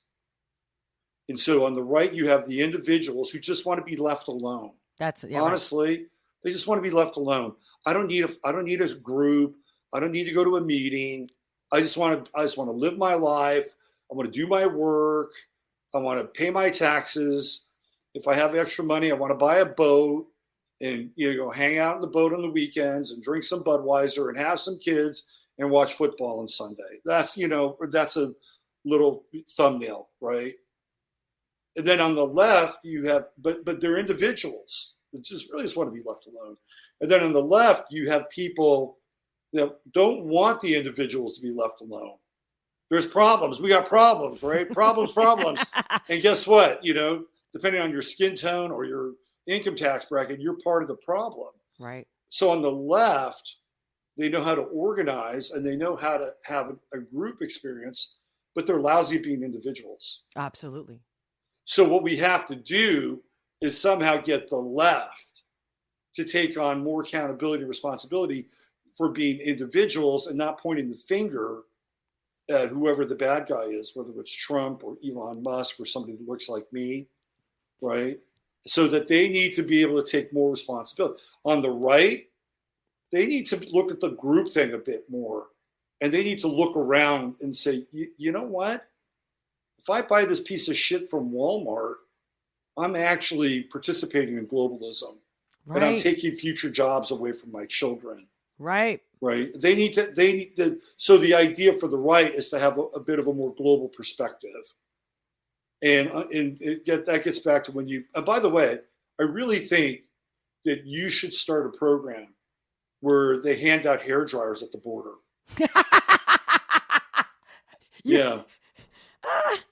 Wait, wasn't that in your bio? Your humor, your sarcasm? Yeah, it's in there somewhere.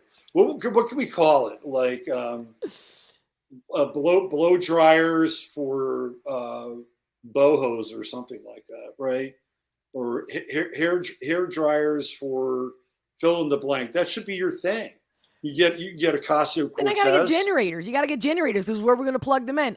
Right. Well, they're. I guarantee you, those people on the border are gonna have places to go. They'll have wall sockets. They're not gonna wind up at a tent city. But if you gave them hair dryers, you'd feel less guilty about using your hair dryer every day. No, I don't feel guilty. I'm just saying that everything we have, right? Turning on the light switch. Right. It's a given. Little thing. Things we take for granted. Exactly. Like there's nothing I ever. So in some ways you can become too complacent because I haven't, I like anyone, at least I want to be better every day. Right. So I want to do better, just whatever I'm doing. Right. But at the same time, I can be like a nun and have very little.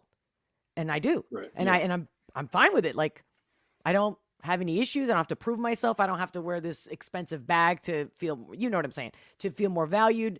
I do quite the opposite, and I might not look at it because again, anybody, well, not anybody, but now with YouTube videos, anybody can like get a makeup tutorial and figure out how to look a certain way when you don't even look even close to what you really look like without the mask or the costume. So, but to me, it's all play. Like some days, I wear jeans and a t-shirt and, you know, a cowboy hat or something. You know what I mean? Like I like changing it because I do think life is a dress rehearsal in some ways. Mm-hmm. So I have fun with it, but I don't Have fun, yeah. identify with it. It's Have like a little fun. kid, Have or fun. like, you know, Yeah. changing the clothes on your Barbie. If not that I was one of those girls, because I was a tomboy, but I'm just saying that to play with life is one Yeah. thing. To be consumed by it, to identify with it, to need acceptance for it, to feel you're better. Because come on, what do they call it? They call it shopping therapy.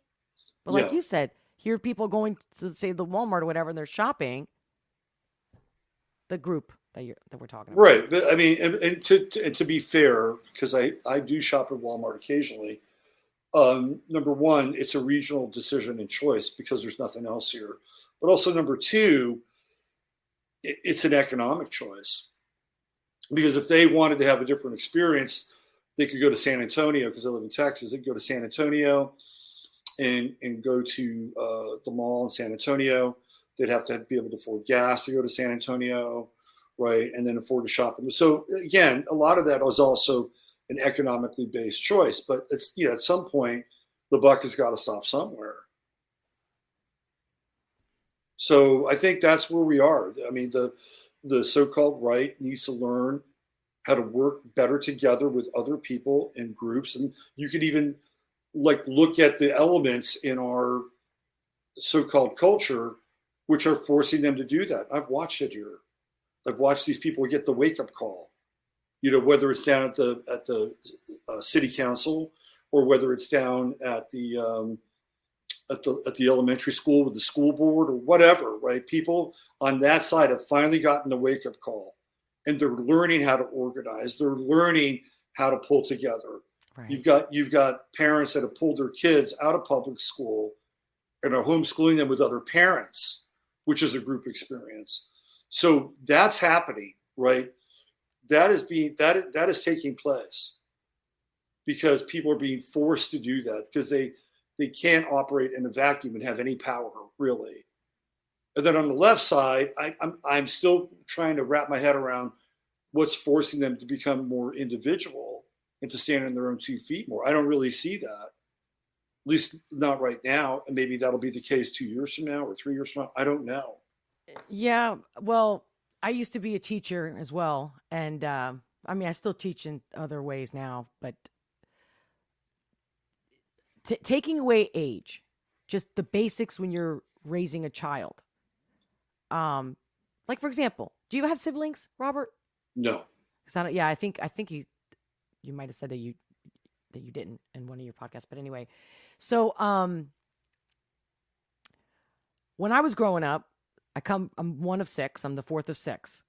But it was very common that your parents didn't cook everybody a special meal. It was like you sat down and you ate. And don't get me wrong, I'm not saying you should force the kid to, because I have a friend, she's Greek, she's 65 or something. So we're a little bit different in generation, but you know, her mother used to make her, you know,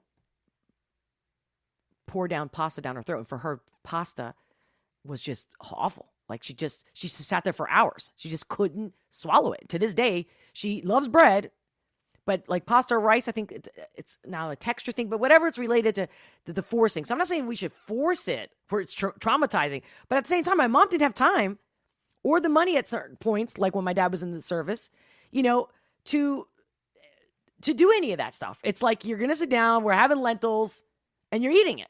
And when you're hungry enough, you ate it, even if it was 2 bites. You know what I'm saying? Where now, when I was a teacher in the 90s, especially for elementary education and daycares, it was already happening then where the kids were going home, mostly. They would come back. Oh, what'd you eat for dinner last night? Hot dog. The next day, what'd you eat for dinner? Hot dog. What'd you eat for dinner? Pizza. You know what I mean? Like all these little things were already changing. And actually that's what made me get out of the industry, because I felt like I'm teaching them how to garden. Like I would do things that weren't even part of our syllabus at the schools. The kids would learn about reading, writing, just how to get along with each other, just basic human things. And then they just go home and they would forget it. There would be no reinforcement at home and the parents are too busy. They were professionals. They were, you know, lawyers, doctors. And I was just like, oh God, the future does not look good. Not that it was much better in my generation, or that there wasn't discrepancies in all generations. But then I was like, oh man. And then the cell phone comes out, the computers come out the way they did, right? Remember the gateway computers and the Well, so there's a distinct difference between computers and cell phones, because when you had a computer and you had to go online and do certain things, it took work. I mean, you had to really know where to go. You had to root around. You had to keep bookmarks. The early days of YouTube, if you wanted to upload a video, it was not easy, right? And then the cell phone comes along, and then it changes the game in a really big way. Really big way. And it puts the hands of a major computer into everybody around the planet. I mean, you could probably equate the cell phone and the smartphone more than the cell phone with the Gutenberg press, right? And whatever, it's got the same impact. So now you have people who are in third world countries who are seeing things in the West that they've never seen before. Right. That was one of the big issues with China in this last wave of protests that they had, because they're seeing all these people around the world who don't have COVID. And they're at the World Cup and they're doing all these things. And these young people are losing their minds. It's like, why is this happening there? And 3 years in, we're still having to do these tests at a moment's notice, right? So just like anything, there's a positive side and negative side to it. But yeah, I think if we could round off these edges. Yeah, but for me, when you were talking about how, in this case, the left, where they know how to organize, group up, all that. Yeah. I don't know if, again, am I going too far ahead or I'm going too back? One of the, I am extreme with that Libra that always at constant balance, but it's the fact that parenting has changed, and parenting is, I don't know if I'm going to be hyperbolic by saying a word like futile, but to me, the parenting, if you have strong parents or responsible parents or parents that take accountability or force their kids to take accountability instead of, oh, no kid left behind, and everybody gets a prize. I know everybody's been talking about this, but I've definitely been a teacher. I helped raise my younger brother and sister. Like, I'm not an expert. Of course not. I only know I know nothing. I can tell you that. That's why I stay humble. But at the end of the day, you still have to be like, you have to parent. You have to pick up your shit. Like, I just saw it this weekend. Dear friend of mine, love them. Great. Treated me like royalty. Not complaining. I'm just observing as I can. Critiquing, not judging, critiquing. And what is this?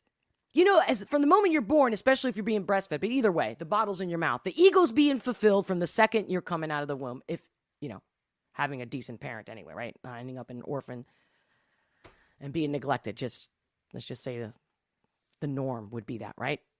And then you just get everything you want. You just go, wah. And then you grew up with other people, and yeah, I'm the victim. I'm just saying. Well, I mean, I think parenting should help foster a sense of independence. And that's not what it's done. If anything, it's fostered a sense of dependence because the parents themselves have issues. Right. The parents themselves have things that they haven't worked out. And so what they do is they foster a sense of dependence versus independence. It's kind of like, what do they call it? It's not a Stockholm syndrome, but it's the one where it's like, where you poison your kid from that, like that movie with Bruce Willis, I See Dead People, right? Where she was poisoning her kid to the point where the kid was always sick. So the kid would always depend on her. Right? There's a term for it. I'm blanking out on it. But that's what parents. I know what you're saying too, and I can't think of it. But that's what parents have done. I'm gonna look at the chat. Maybe somebody in the chat. They have fostered a sense of dependence on their children because their issues around dependence and independence are deeply unresolved. Yeah. And a lot of it has to do with getting right back to the start of our conversation, control and security. So they want to put baby bumpers on everything for their kids. That's what I mean. Yeah. Yeah, That's exactly where I'm getting at. Yeah, I grew up in the '60s, and I was a big latchkey kid. Like, my parents wouldn't get home until 5:30 at night, so I was like a 9-year-old kid, kind of running my life. From 3 o'clock in the afternoon, 3:30 to 5:30 or 6, and in the summertime, it was just me. Like, I watched myself the entire summer when I was 9 years old. There was nobody there; it was just me. So, I mean, some people might say that, like, my parents probably could have gone to CPS because of that now. Like, that's how different the world is. But those experiences shaped my life, and they shaped my worldview. And I don't blame my parents for that. I had a good time. I learned how to do things in a lot of ways. So I think a lot of it just depends on a particular generation and their issues around dependence and independence. And then we get into then we get into things like the schooling and the indoctrination, the indoctrination and the mind control that takes place. That's not schooling, right? Right. I mean, that's really that's a big thing. That is a thing, and that's been going on for a while now. And the tide really started to change in the '90s. In the '90s, America began to move into a very dark place in the '90s on a lot of different levels, which we could talk about probably on some other show. But to your point, I think people need to be able to foster more of a sense of independence in their children and less dependence on the system. But they don't. A lot of the comments that I get, or just discussions, is that they just don't know how to begin. Like my own interns, when they come to me with issues, not work related, about their life. For example, the dating, right? What young person, right, especially in their 20s, they're dating or they're looking for the one, right?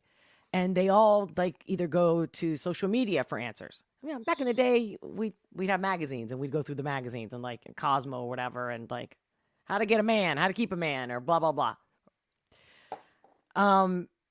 And they all want answers. They all want to know, how do I get this person to call me back? And but it's so different than when we were growing up because it's instant.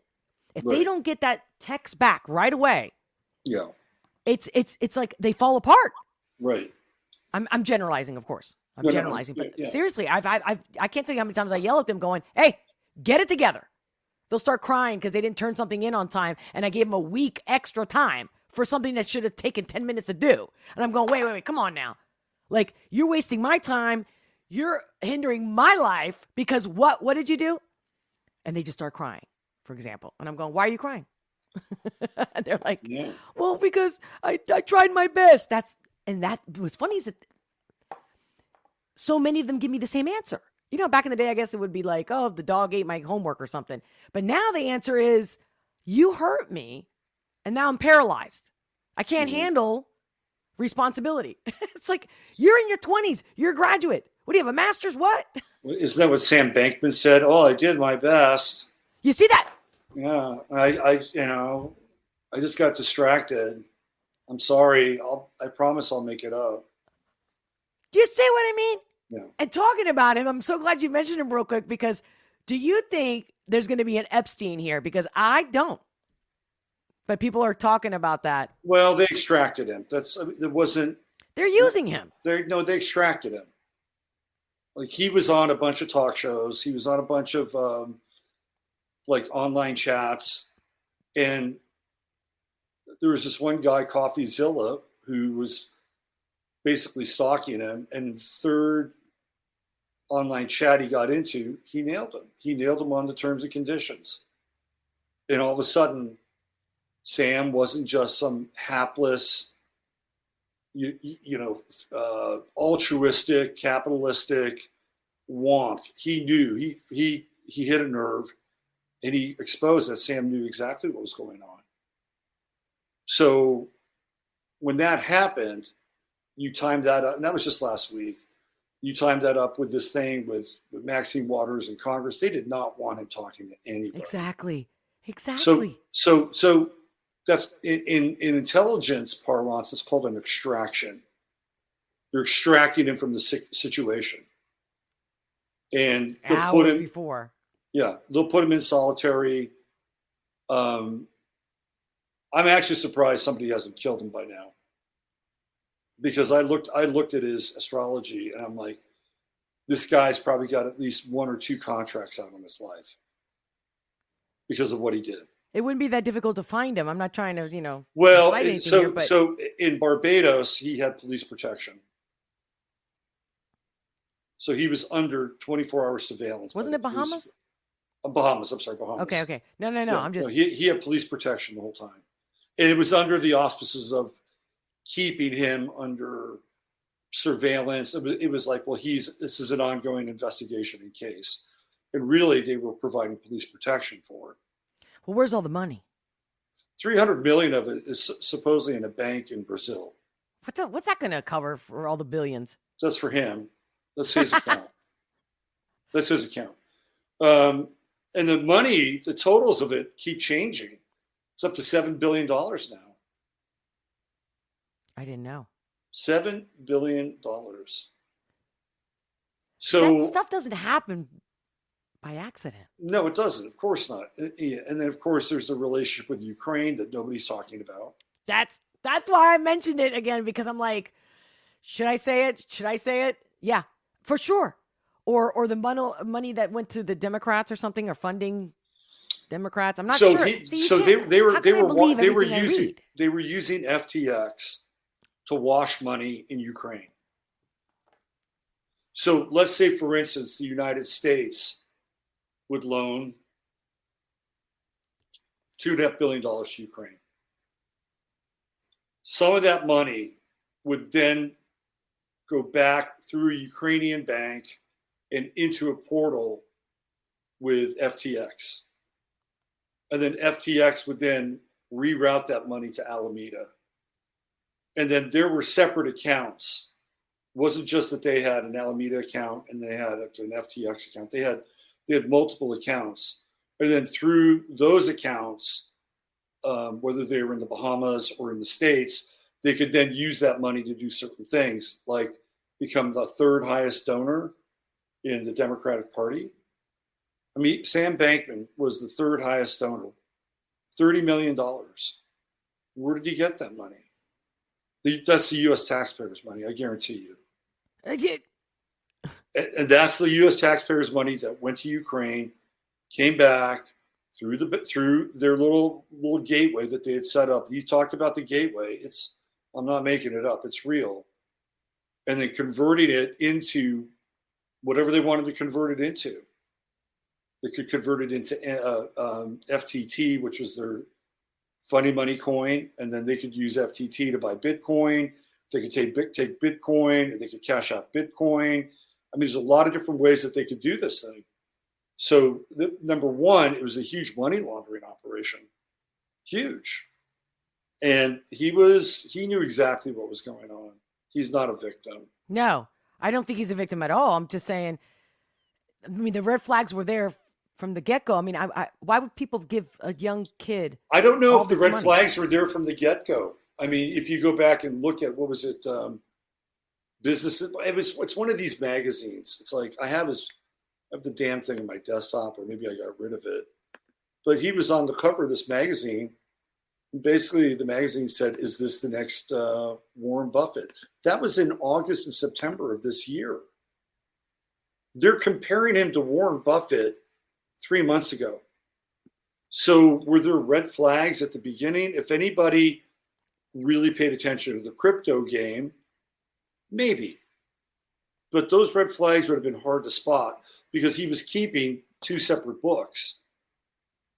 So he was taking money out of the FTX ledger sheet and exchange, and he had a little back door in the back end, which made it look like nothing was being taken out.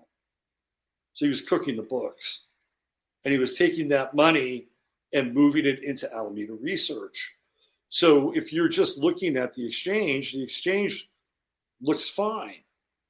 So where's the red flag there? Then you had this guy CZ from Binance, who was into FTT. Actually, they gave him a shit ton of FTT because they wanted to, have him as an ally in the exchange space, maybe do things together. So he's holding all this FTT. They gave, by the way, he didn't have to buy it. And then he finds out that Sam Bankman is starting to go around to members of Congress and have conversations with Gary Gensler to essentially begin a conversation that would outlaw exchanges like Binance, who have two exchanges, one in the US and one in China. So really what Sam Bankman was doing is because he knew that there was so much FTT tokens in the hands of the guy that ran Binance that if he ever sold those tokens, it would ruin FTX. It would ruin the scam. So this guy CZ found out that that's what was going on. And so he decides, well, screw it. I'm going to sell all my FTT tokens. And that started the avalanche. So other people began to see what was happening. That was in November. And Sam Bankman was literally trying to get legislation passed to wipe this guy out. That's what he was doing. And he was taking all that money. He gave Mitch McConnell $1 million. $1 million. He didn't care. Like, it's the Rothschild model. Like, you don't care whose palms they grease because somebody's going to be thankful for it. Yep. So that's what was going on. And then it collapsed. That's what happened. I'm first of all, it's easy for me to say he shouldn't have done it, but he shouldn't have done it. But if he was going to do that model, then those conversations that he was having with people in Washington needed to be way more airtight, right? Way more airtight than they were. Again, another surprise. Yeah. Since when does government do anything good, right, organized? Well, they can when they want to. See, that's the problem. People think government is completely incompetent. That's a front that they'll put on. If They're they want organized. When they want to get something done, trust me. I mean, just look at 9/11, right? Project for the New American Century. They worked on it 2 years in advance. And the guys that ran that project were running everything that happened after 9/11. We get at least 2 wars, 3 if you count Libya, all these contracts with the military-industrial complex, shit tons of money being made. You can't tell me that that's not organized and competent. It's highly organized and competent. So they can do it when they want to, but in a lot of cases, what they'll do is they'll it's like a little, okey doke, little rope-a-dope, and they'll say, oh, well, look at us. We're just really incompetent. We spend money and it's wasteful. And they take advantage of that too. Right? Oh, we're just a dumb blonde. That's all. Not you, Olga, of course. Oh, please. Come on. How can somebody be House of the Speaker like Pelosi? I mean, there's just so much. When people are talking about clown world, I just. So they knew what was going on with. It was like, oh yeah, well, just keep feeding me money, and I'll look the other way. And that's what they were doing. They were just looking the other way. Yeah. Well, here's what Gregory Paul just chatted. Someone was propping him up and putting him with very wealthy people. Because my thing is, when I've seen him in those meetings and I guess in the Senate and whatnot, I'm just like, I mean, I would not give my money or that kind of responsibility to a little kid like him. I just wouldn't. That's, to me, is common, normal, basic sense. Well, he comes from. Yeah, I looked up his dad. Yeah, he comes from 2 teachers at Stanford, professors. One of the professors is tied with Gary Gensler. One of his fathers tied with Gary Gensler. Mm-hmm. And his father specializes in what? Corporate law. So through his father, he got some kind of indemnification. But the story. And wait. Now you're thinking. I know. I've been dying to ask you this question actually. So see, why would the father? Because when I when this story broke and I looked into it myself, my question was that, like, the whole, is he going to get Epsteined, right? Why would a father put his kid in that position? Because his father's crooked. That's what I mean. Like, how crazy is that? His father's crooked. How dark is that? Right in the public view. I don't think, by the way, I didn't look at his chart, but my instinctual feeling of Sam, he's not all there. I have a sense that he's not all there. Well, or he's also La La Land. He's also kind of a project kid. I mean, there are images of him like doing this really weird DreamWorks stuff back when he was a teen. So he's kind of a project kid. He's probably on the spectrum as well. But there's a kind of an infamous story when he was having a meeting with Sequoia Capital, and Sequoia Capital is a big time hedge fund in the Bay Area. So the question. So was his father propping him up? Yeah. Father, mother. How about the community? Look at this one. Biden used his son to do dirty deals. How about the community? The community propped him up. Yeah, that's what I mean. It takes a village. It wasn't one person. This is the same community that propped up Michael Milken and Ivan Boesky. Got it. Gregory Paul had mentioned earlier, hey, Olga, we're commenting here. I'm like, I thought mostly looked like they were talking amongst themselves, but of course I'm paying attention to my wonderful guest, Robert, here. So let me tell you the Sequoia story real fast with Sam. Yeah. And then we can begin to pull this thing into the dock. But so he was on this call with Sequoia Capital.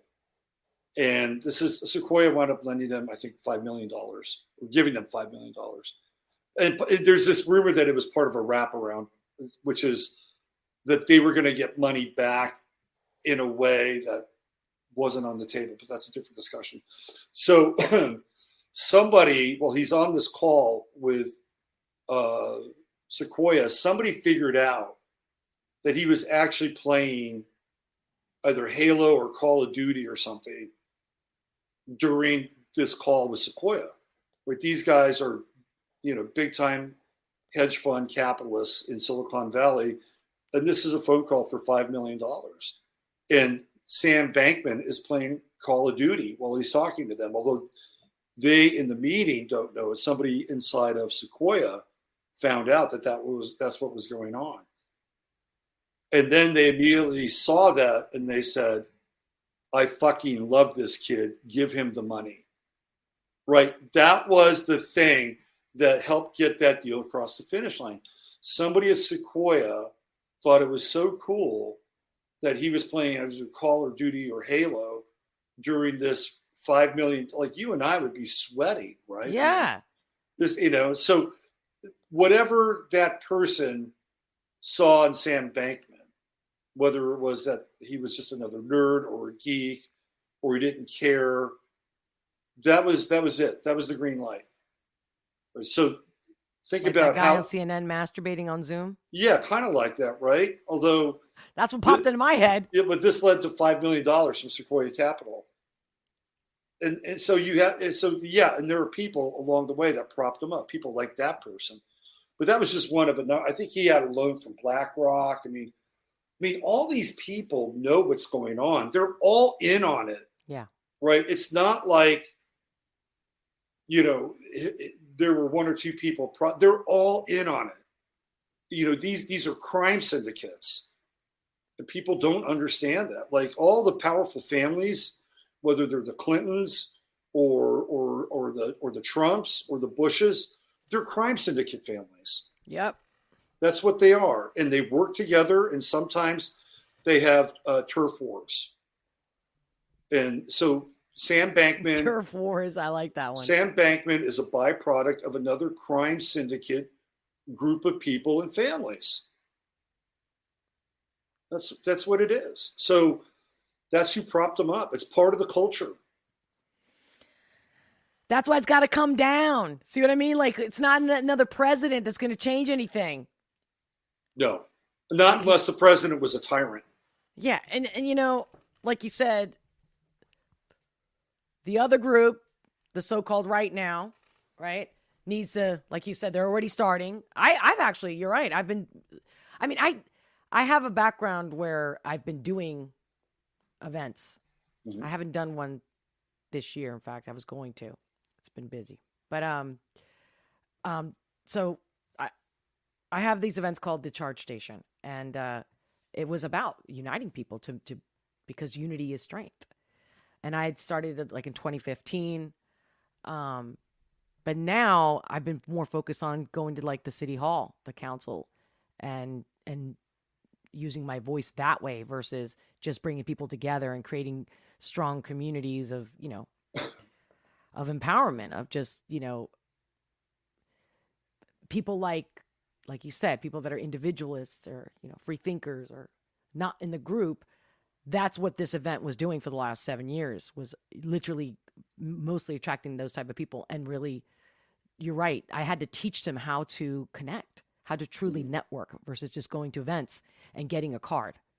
You know what I'm saying? And then come Yeah. back saying, I got 20 cards, oh, there's 100 people at that event. Oh, I was success. And I'm like, you didn't make any real connections. So I would perform these events. The way I would act in the events was teaching them by example, even on how to truly connect. So it's very powerful what you said, because now I can't look that way anymore. Now I have to look more like city hall, like what the left is doing or what they've been doing. Yeah. The other thing too is that the left doesn't play fair. No. They don't play fair, and the people on the right tend to have a conscience. A lot of them are Christians, and a lot of them have a sense of morality. And it's kind of like fighting a war in Vietnam, and you're the Americans. And you have rules of engagement. You cannot win a limited war because the other side is not playing in a limited war theater. They're using every tool at their disposal, and they don't care. Yeah. They will ruin you. Whereas somebody on the right will say, "Oh, I could never do that because, that's not what Jesus would do. That's not what the Bible says to do." Right. So they've already got a foot in the hole. Yeah. So if people are going to, go to the battlefield on those terms, you can't play the same game you've been playing for the last 50 years. I like here locally, we just had an election. When was that? Back in May. And I can't vote for the mayor now because I'm outside of the city. But I was looking at, and I ran for city council last year. Actually, it was 2 years ago I ran for city council. That was a really interesting experience. Before 2020? It was actually, let's see, During? It was during. I started in 2020. And then by 2021, it was like in May of 2021 is when the election was. So I started my campaign in 2020. It was an interesting experience. One of the things, have you ever run for office, Olga? No. So one of the things you'll find out is that if you come from an ideological place and you come from that place strong enough, whatever that is, there are going to be people who will resonate with that. And especially in this community where a lot of people are Christians, I felt like this unconditional love and support in a way that I'd never, ever experienced before. It was really a trip. It's like, what? You're willing to do that? Why? Because you believe in me or what I'm saying? You can even see it when somebody like Beto, who I think is ridiculous, but he has an ideological perspective that people in his world resonate to, and you can see the devotion. They'll do anything, right? And I think sometimes it's a good thing because it could be, if you're conscious and aware of that, it will change your life because you'll see that people do care. And if they believe in you, they'll go to the wall for you. And it could also be really, really dangerous because that's what happens with power and politicians and control and cults. But we had this last election and I wasn't able to vote, but I knew who the players were. and I don't want to mention any names, but there was this one guy who was running for mayor, and amidst these other people, and he was, in my estimation, he would have been a train wreck, right? Because he's very idealistic and very naive, and a nice guy. Don't get me wrong; he's a nice kid and he cares. But he would have been a train wreck. And I'm looking at all the other candidates, and I kept telling my friends who could vote in city, you want to vote the train wreck in. You don't want the person that you think is the best candidate, because you want somebody in there that will create chaos. See, this is how the game is played. And they all poo-pooed me. They said, oh, that's really funny. Oh, that's really cute. So who did they vote for? They vote for who they thought the best candidate would be. And the guy's turned into a complete tyrant. A complete and utter tyrant. He's changed the rules of engagement at city council meetings. If it's not on the agenda, you can't talk. He changed the time and the place. Normally it was on Monday night at 6:30, right here in town. Now he moved it way out of town at Tuesday morning at 9:30 onto this golf course. Right? So this is what you got. You got the guy that was, what you got is you got the guy that was the smartest. But what you really needed was the guy who's going to create the most chaos. And that's how the game is played. I'm sorry. Yeah. I That's agree. how it's played. And the people on the right don't understand that. This is to their credit, right? Because their lives are engaged in morality and virtue. And those are all wonderful assets to have. Right? If you have a son or a daughter, you want them to marry somebody who has morality and virtue. You don't want them to marry somebody who's going to game the system. That's the last thing you want. But let me ask you a question really quickly, because you spurred like a conversation in my head about your assistants or your interns and the dating drama. Let me ask you a question. Yeah. Do you ever ask them what characteristics they're looking for in a partner? Oh my God. Great question, Robert. It's exactly what I do, but I even do it even with my clients that are adults and in their 40s and 50s. And they keep saying, I'm successful, I'm educated, I got a boob job, I go to the gym, let's say a female client. But even my interns, it's all this superficiality that I keep getting, and I keep asking them, no, what are you looking for in the person? Like, tell me their characteristics. Right. Like, and they're baffled. And that's one exercise that I have to do all the time. Right. And here's the thing, they're doing that, what they call it, the hookup system or the hookup, what do they call it? What do they call it? The younger generation, they do the hookup thing. There's a word for it. I've heard you say it before on your show too. This hookup culture, right? So it's like they go on these dating apps and they hook up with at least one person every day, sometimes 2 dates in one night.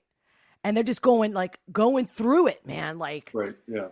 Like wholesale, and then their morale is depleted.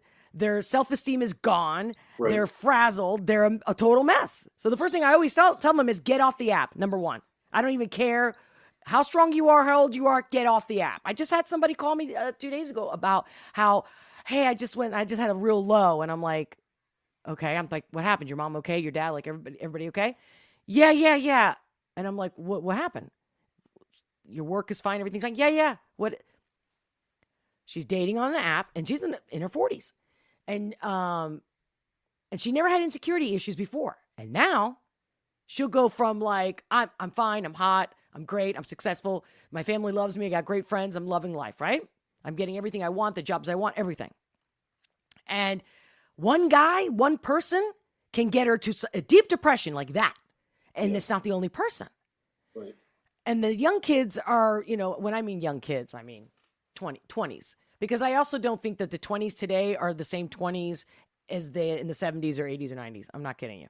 I'm dead serious about this. I agree with you, yeah. So they're almost like teenagers. And what do we do with, in the 20s, you have this ideology about everything, right? You're very ideological. That's natural of that age, of that decade.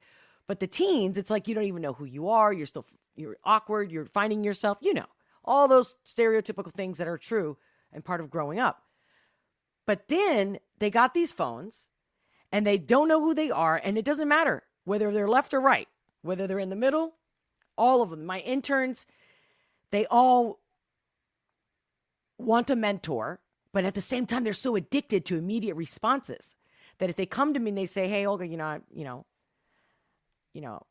can't afford you anything. I'm like, hey, you're working for me. You're fine. I told you can come to me for whatever you need. I'm here. And they're like, well, I'm dating this person, or I've been dating online, and it just always comes back to, I'm like, well, what do you really want? And they're like, well, I guess I don't know what I want.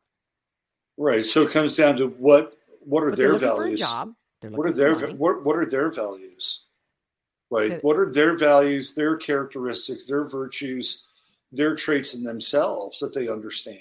Well, they don't. It's like, they don't. Do we look good? Am I attracted to this person? And do they have a job? That's pretty much, that's it. That's all you need. Yeah. And you can say whatever you want. That's why we're in trouble. That's what I'm saying. Yeah. And then I'm like, where's your self-love? And that's where I went, especially in what I do. That's my core, self-love. Because even the word self-love implies, it's almost like people feel goofy to even say that, right? They feel kind of stupid, like self-love. I remember when I first launched my event and I couldn't find a name before I named it the charge station, because people would say, well, Olga, we go because of your energy. So that's why it was called the charge station, but that's another story. But I was going to call it a self-love party or something like that. And my friends are like, what kind of party is that? What is a masturbating party? Like, who calls an event a self-love event? And I was just like, I was just trying to be true to what my intention was. And I wanted to attract the right people. You're being true to your sun sign. That's what you're being true to, right? True. Thank you for saying that. But at the same time, I'm going, that's the problem. Just like, when you talk about sex, the stigma. I was like, we got to get rid of the stigma. Self-love is everything. Self-love and to a healthy level is your pride, your integrity, your dignity. You would never bow down. You would never allow peer pressure to get to you. And I come from a background where I was beaten black and blue, literally, from my own family.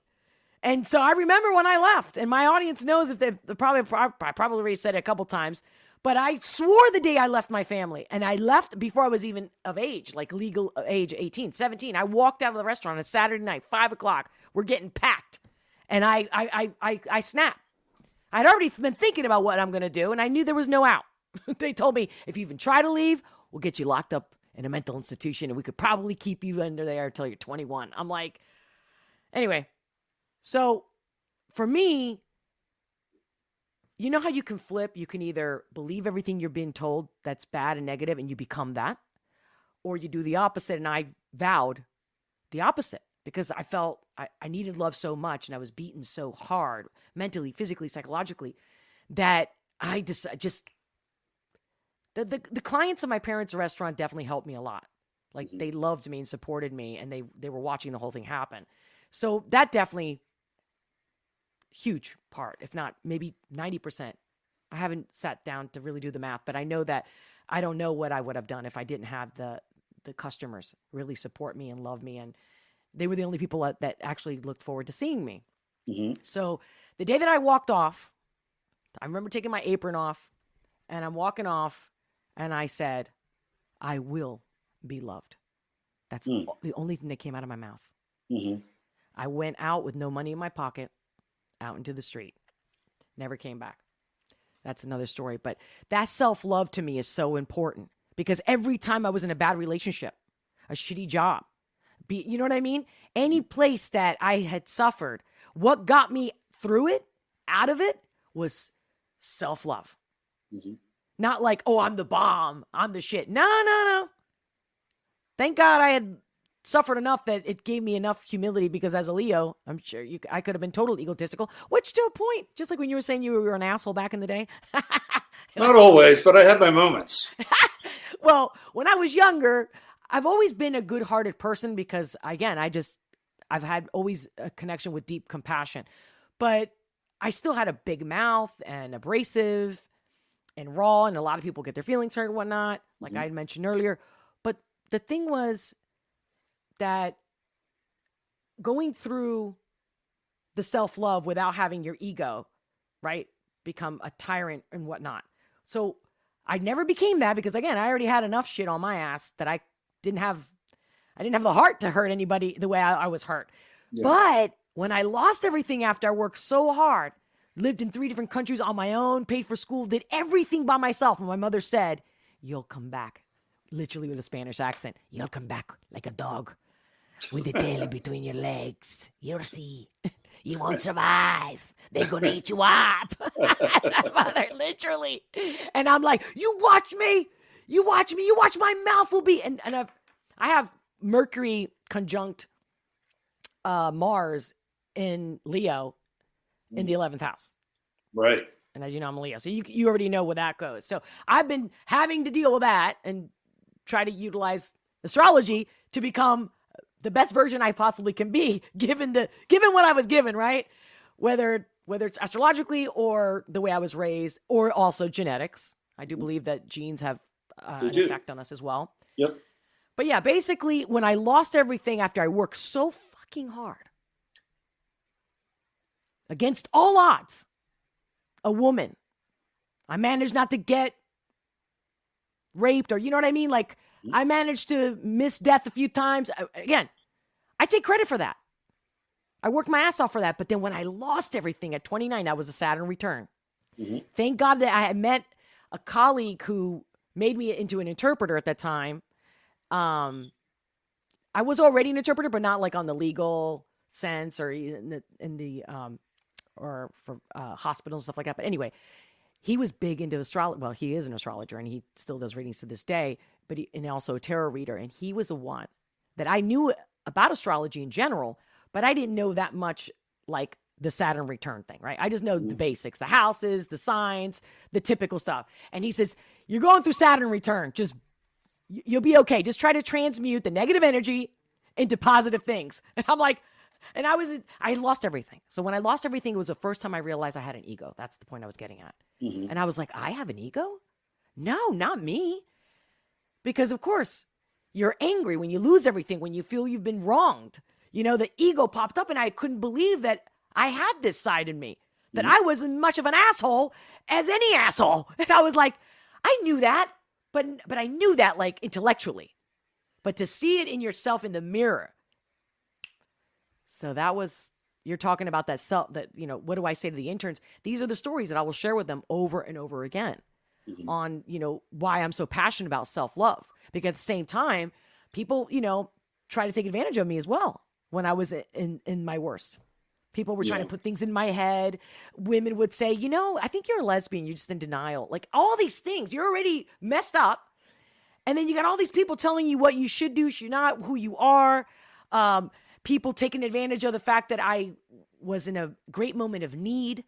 So then and I would be the pleaser type of person. And next thing you know, I'm like cleaning their house and I'm their maid. I'm running their errands and I'm going, wait a minute, I left my family and I'm going to be a slave to this person or this friend or whatever.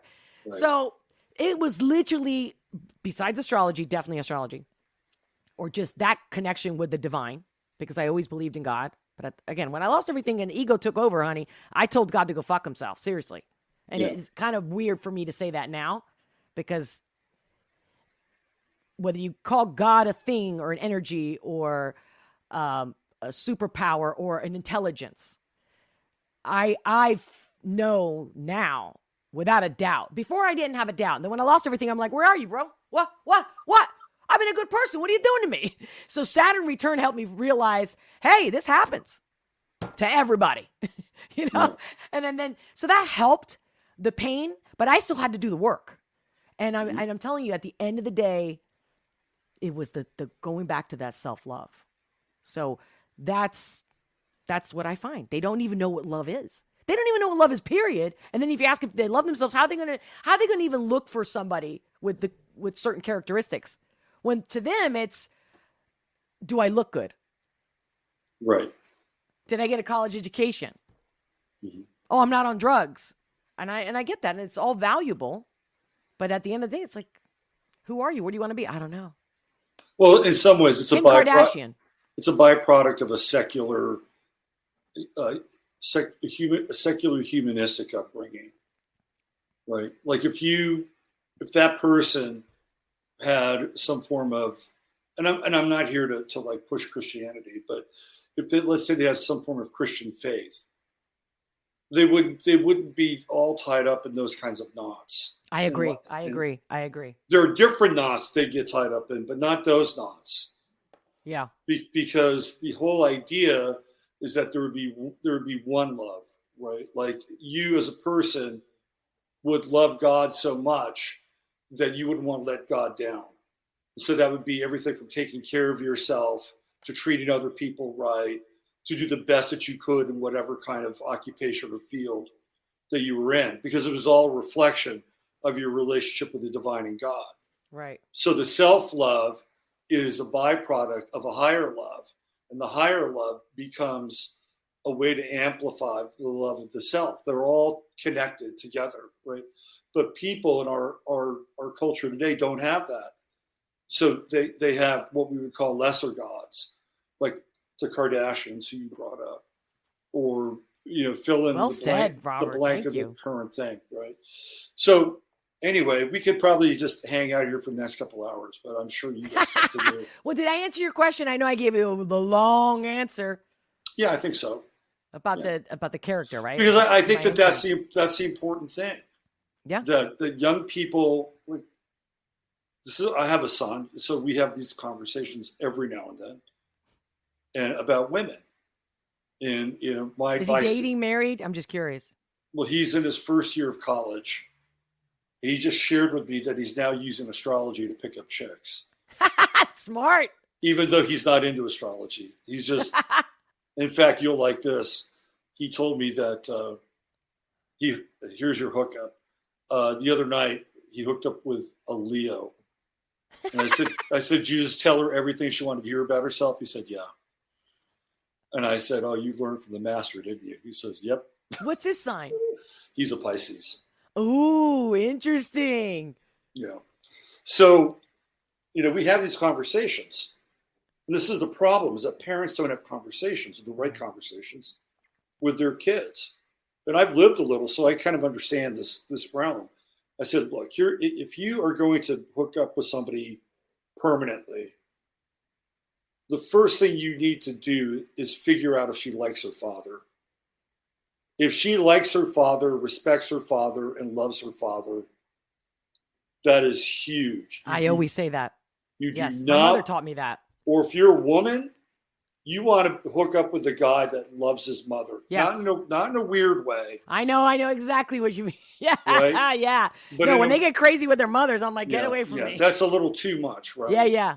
But if you're a guy, you need to, and this is getting harder and harder, to find women who, number one, are a byproduct of a two-parent family, and number two, right, hold their father in esteem because he is either the head of the household or has demonstrated certain traits that are admirable that she'd want to find in another man. Absolutely. And that's getting harder and harder. But if you find that person, that's a person that you need to really circle.